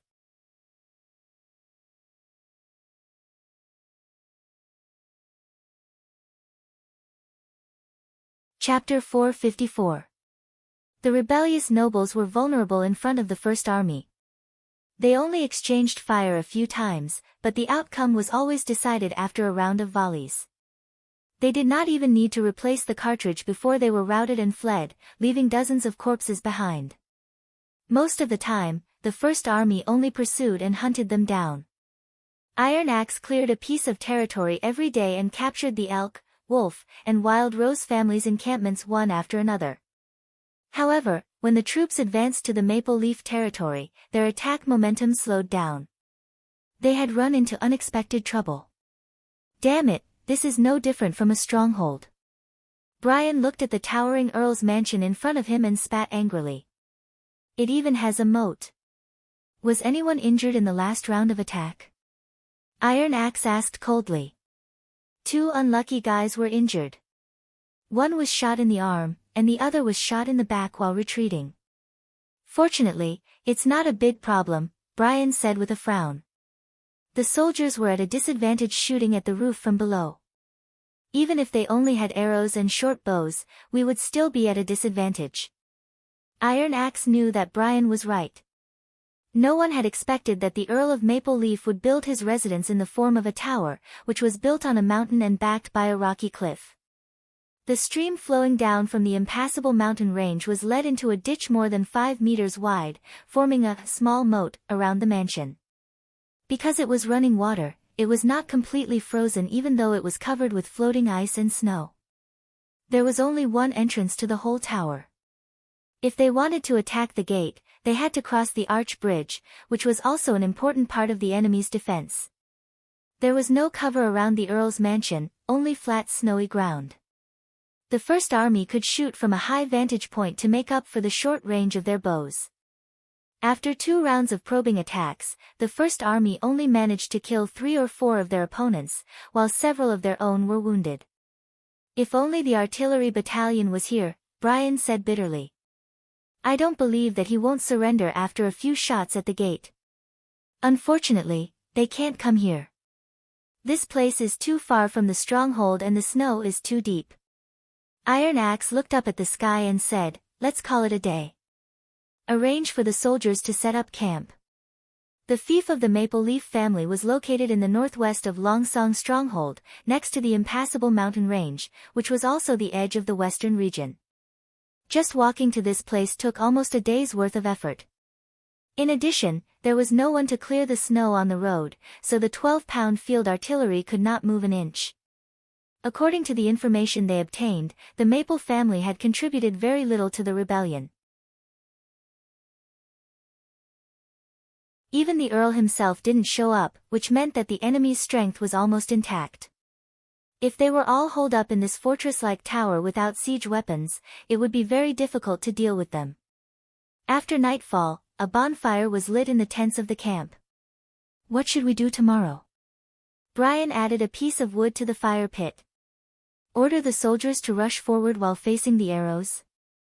As long as we can blow up that damn iron gate, their time of death will come. But the First Army would also suffer a dozen casualties. Iron Axe shook his head and did not answer. If he had been in Iron Sand City before, not to mention 10 guards, even if he had to lead 100 guards, as long as he could complete the task assigned by the chief, he would not hesitate to sacrifice all of them. But after coming to the western region, he saw how these soldiers had grown to where they were today. At the thought of His Highness Roland's painstaking efforts on them, he felt a little reluctant. After a long silence, he exhaled a white breath and said, "Let's ask the witches." Brian was startled. Ask them. Iron Axe did not want to do so. He remembered His Highness had once said that a qualified army should have the ability to complete a task independently at any time. But now was not the time to compete. In order to achieve the goal of unifying the western region within a week and to reduce casualties as much as possible, he would not bite the bullet with an inexplicable pride. Because His Highness had also said that a good general was responsible for the lives of his soldiers. Send out a messenger and tell them that we're in trouble and need Miss Maggie's help, he ordered. The next morning, Maggie and Lightning arrived at the camp. What happened? Cuckoo. Iron Axe coughed twice and briefly explained the current thorny problem. The enemy is mainly concentrated at the top of the tower, so the damage to them is limited. In addition, there is an iron gate at the entrance, so it's difficult for the First Army to get close to it. We can only ask you to open the exit. Leave it to us, the little girl said, patting her chest. Both of them were familiar with throwing, as they had trained with the First Army in Border Town. Iron Axe nodded and immediately began to arrange the soldiers to prepare for the final attack. Regardless of whether the bag could achieve the desired effect or not, at least it could deter the enemy. Taking advantage of this time, they should have enough time to destroy the Iron Gate. You want to go into battle yourself? Brian looked at Iron Axe in surprise and stuffed the loaded cartridge into his belt. It's not so much for me to charge, it's better to charge with me, Iron Axe smiled. This is what His Highness often says. When the two of them led the soldiers into the charging position, the figure of Maggie appeared on the horizon. She turned into a giant beast and swooped down to the tower along the rocky cliff, holding a bag in her sharp claws. Everyone saw this amazing scene. The First Army suddenly burst into loud cheers, while the top of the tower fell into chaos. The mercenaries and guards of the Maple Leaf family all turned their bows and shot at the giant beast, but it was a pity that the effect was negligible. Maggie had finished accumulating speed. She spread her huge wings and flapped them hard, abruptly pulled her body up, and at the same time, released her claws. The bag was like a cannonball, whistling straight to the top of the tower. Iron Axe felt the surroundings suddenly fall silent, and then he saw a dazzling fireball rising from the top of the tower. In an instant, the earth shook and the mountains shook.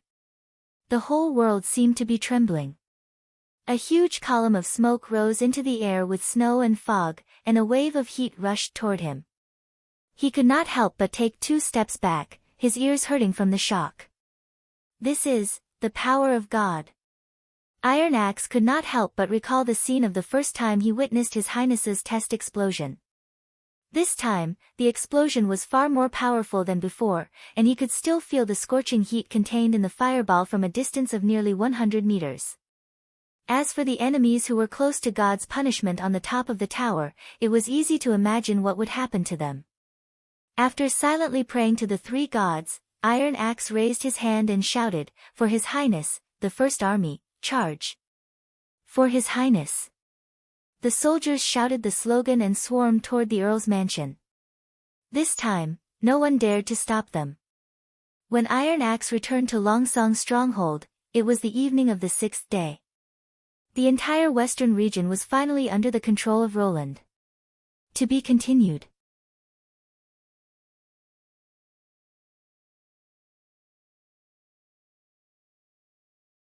Chapter 455. The study in Stronghold was much more spacious than the office in Border Town. Tall bookcases occupied the left and right walls, and the edges of the bookcases were inlaid with gilded metal, which was stuffed with all kinds of books. Along the way, Roland saw everything from epics to historical travelogues. To facilitate access to the books on the top floor, there was a wooden staircase beside the bookcase. Probably for safety reasons, the only window in the study was only half a person's height, and an iron railing was installed outside. When light shone into the room from the outside, a narrow beam of light could be seen clearly on the old plush carpet, giving the room a sense of isolation. If it were Anna, she would definitely like this place, Roland could not help thinking. But for him, the Border Town office with floor-to-ceiling windows and always bright rooms was more to his liking. Even though it was narrow, it was full of comfort. As for Nightingale, she often leaned against the fireplace and dozed off, which showed how much she disliked this place. At this time, there was a knock on the door. "Come in." Roland put The Secret History of the Western Region back into the bookcase. "Your Highness." Perot Hull walked into the study and put a stack of white paper on the table. "I've finished the statistics you asked me to do." Roland returned to the desk and carefully looked through the list of nobles. "Are these all the remaining nobles in the Western region?" "Yes," Perot explained briefly. "I divided them into 2 categories, guilty and innocent, and then sorted them by their family names. There are a total of 64 guilty nobles, and 137 people refused to participate in the rebellion or knew nothing about it. Most of the latter are free knight, sir, and minor nobles." Roland opened the first page of the list. The first one was the Maple Leaf Earl, Roman Candy. According to Iron Axe's report, this great noble had hidden himself in a wine barrel in the basement after his mansion had been breached. When the first army found him, he was so scared that even his pants were wet. He was also the rebel with the highest rank captured in this unification war. The next page was filled with the nobles of the Maple Leaf family, such as the 2 sons, other relatives, and the Enfeft knight. Roland quickly flipped to the last page and folded the table with satisfaction. Good job. All in all, the 6 big families of the Western region had become history. Lion Ryan, Maple Leaf, Wolf, and Wild Rose would never have a chance to rise again. Although the Honeysuckle family and the Elk family survived, they were no longer the feudal nobles in the past. All the power of the Western region would be in his hands. Your Highness. Perrault hesitated for a moment before saying, "The guilty and innocent verdicts on the list were provided to me by Mr. Iron Axe. Is it possible that there might be a miscarriage of justice?" Roland couldn't help but chuckle. He's very good at interrogating people, and he didn't torture them, so I think the final verdict can be trusted. In fact, this was just a cover. After all the captured nobles were locked up in the dungeon, Nightingale was responsible for identifying them. She only needed to ask a few simple questions to find out whether they had participated in the rebellion. This was also the reason why Roland dared to wipe out the nobles. With the help of Nightingale, he could really not let go of a bad guy, nor wrongly accuse a good guy. He didn't implicate the nobles, nor did he pretend to be open-minded and let the rioters go. Then, what are you going to do with these guilty nobles? What's wrong? Roland raised his head and glanced at Perrault. Are there any of your friends among them? No, Your Highness. The latter shook his head. I just think that if you execute them all, it may be detrimental to your rule in the future. A week ago, you asked for an eye for an eye. The prince raised his eyebrows with interest. Now you want to let them go. I do want them all to go to hell, but even if I strangle them one by one, it won't change anything. Instead, it may arouse the resentment of the other nobles towards the Honeysuckle family. And if the news of wantonly executing the nobles spreads, other cities may also set off a wave of opposition against your rule. Hearing this, Roland was quite surprised. This was indeed the way of thinking of a mature politician. Putting aside personal emotions, it was more about weighing interests. It seemed that this incident did not make him more disgusted with fighting, but made him mature. It's okay to tell you in advance. He stood up and walked to the small window. I'll announce the ins and outs of this matter to everyone, and then publicly sentence all the rioters in the square, including the nobles, guards, squires, and mercenaries. The main culprits, the direct initiators of the rebellion, and the villains with the people's blood on their hands, will be hanged, and the accomplices will be stripped of their titles and sent to the North Slope mine for labor reform. According to this method, only 5 or 6 nobles will be hanged. The Earl of the Elk family and the Viscount of the Wolf family have already died on the battlefield, and the rest of them will be equivalent to using their titles to save their lives. After the news spreads, I don't think anyone will think that this sentence is too harsh. After all, betraying the royal family is a felony. Perrault was a little relieved. Your Highness is merciful. When the eldest son of the Honeysuckle family left, Roland felt an unprecedented sense of fulfillment.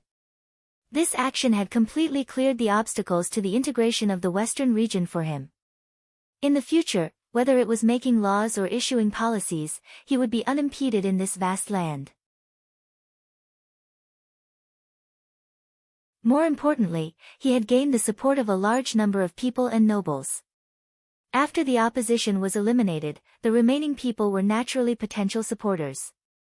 Especially after the nobles lost their feudal power and legal rights, if they wanted to live a comfortable life, they had to follow his policies and spare no effort to promote them.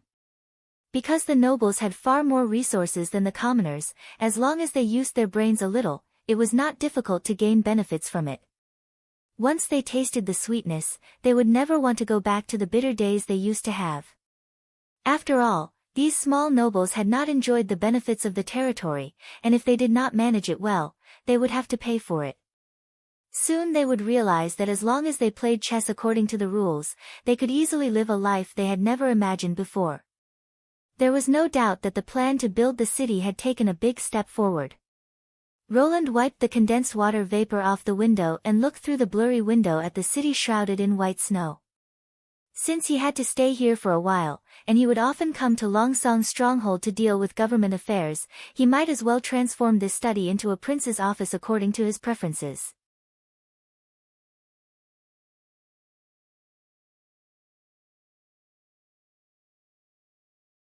Chapter 456. 3 days later, Roland gave a speech in the theater of Longsong's stronghold.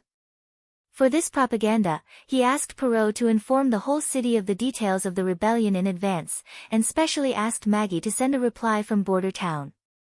On that day, the crowd gathered in the theater was smaller than he had imagined. Although it was already spring, the snowflakes kept people from going out.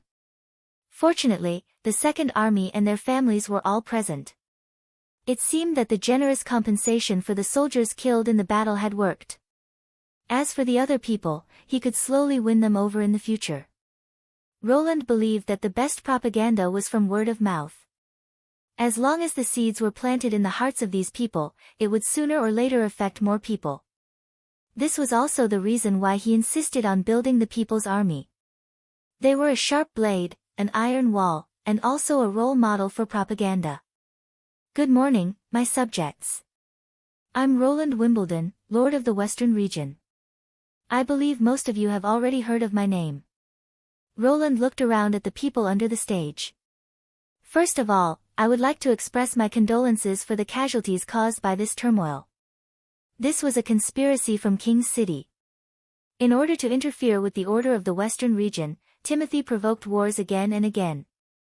Regrettably, the 4 families of the Western Region not only did not stand on the side of the people, but also became the thugs of the other side, which eventually led to this tragedy. The prince did not talk too much about the content of the rebellion. Compared with his own serious speech, people preferred to inquire about these secrets in the tavern. Therefore, after a simple beginning, he shifted the topic to the compensation that the people were more concerned about. During the turmoil, among the 112 soldiers of the Second Army of the Western Region, 56 were killed in the battle. The rioters also set fire and looted the residential area, causing 12 houses to be burned down and 48 civilians to die.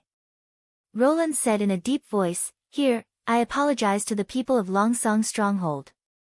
As the guardian of the territory, I failed to fulfill my responsibility." The prince's words caused a commotion among the crowd. It was obvious that no one had ever heard of the royal family apologizing to the people. Many people were shocked and astonished, but in Roland's eyes, this was just the attitude that a lord should have. He did not have the unreasonable arrogance and self-esteem of the nobles. If he did not put the people in his eyes, the people would not truly support the people who led them. This was also repeatedly proven by history. I guarantee that everyone's blood will not be spilled in vain. Not only would the fallen soldiers receive a generous burial, but their families would also receive a pension of 5 golden dragons.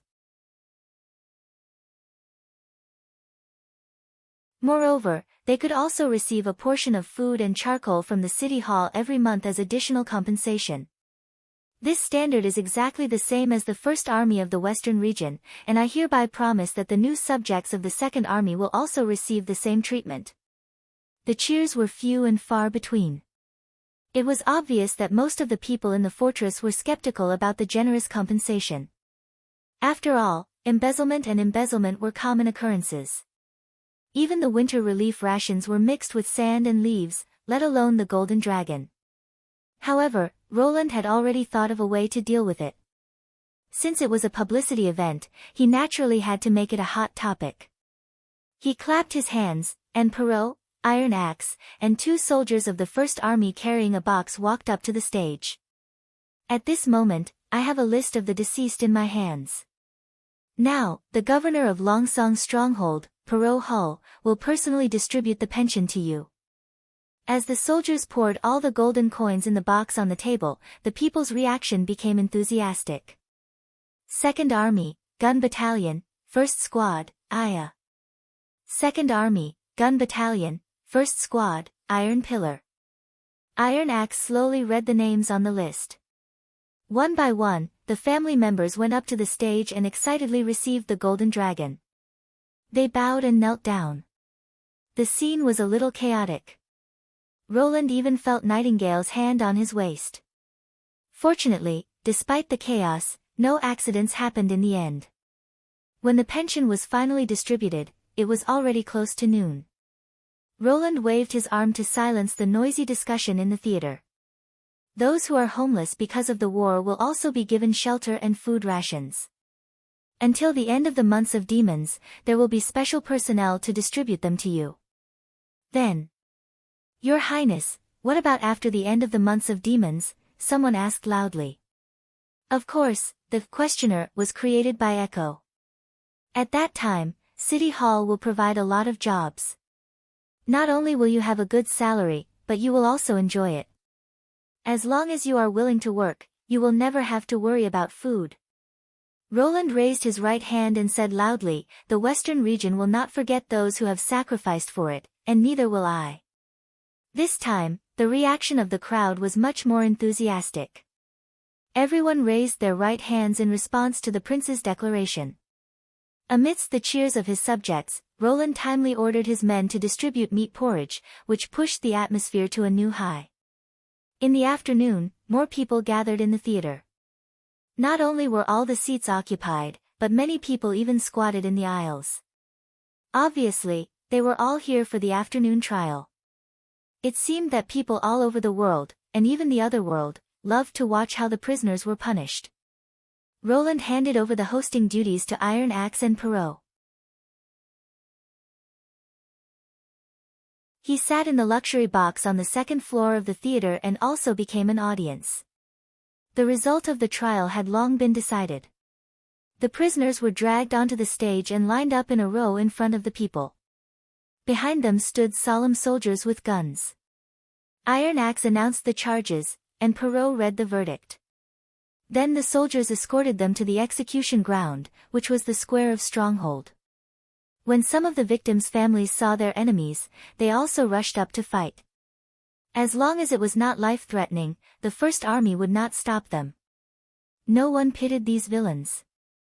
They should have expected such a day when they burned, killed, and looted. In the end, a total of 132 people were sentenced to death. 6 of them were great nobles, and the rest were mercenaries, guards, and servants. The execution methods were also different. Due to the limited number of gallows, only the nobles could enjoy this treatment. The others were all executed by shooting. This was also the first time that firearms were used to execute people. Although the remaining 900 people had participated in the rebellion, their hands were not stained with blood, so they were imprisoned and were waiting to be sent to the North Slope mine in batches. At this point, the resistance of the nobles in the western region was completely wiped out. The next day, Roland summoned all the innocent nobles to the castle hall. Clearing the obstacles was just the beginning. He still had a lot of work to do if he wanted to really rule this place. You're tuning into the Blissful Bookshelf YouTube channel. We're so grateful for your support, and don't forget to subscribe to join us on this incredible journey through captivating stories. Your generosity through donations truly makes a world of difference, as it's the primary source of revenue that allows me to expand and enhance this channel for you. Thank you from the bottom of my heart for being a part of this adventure.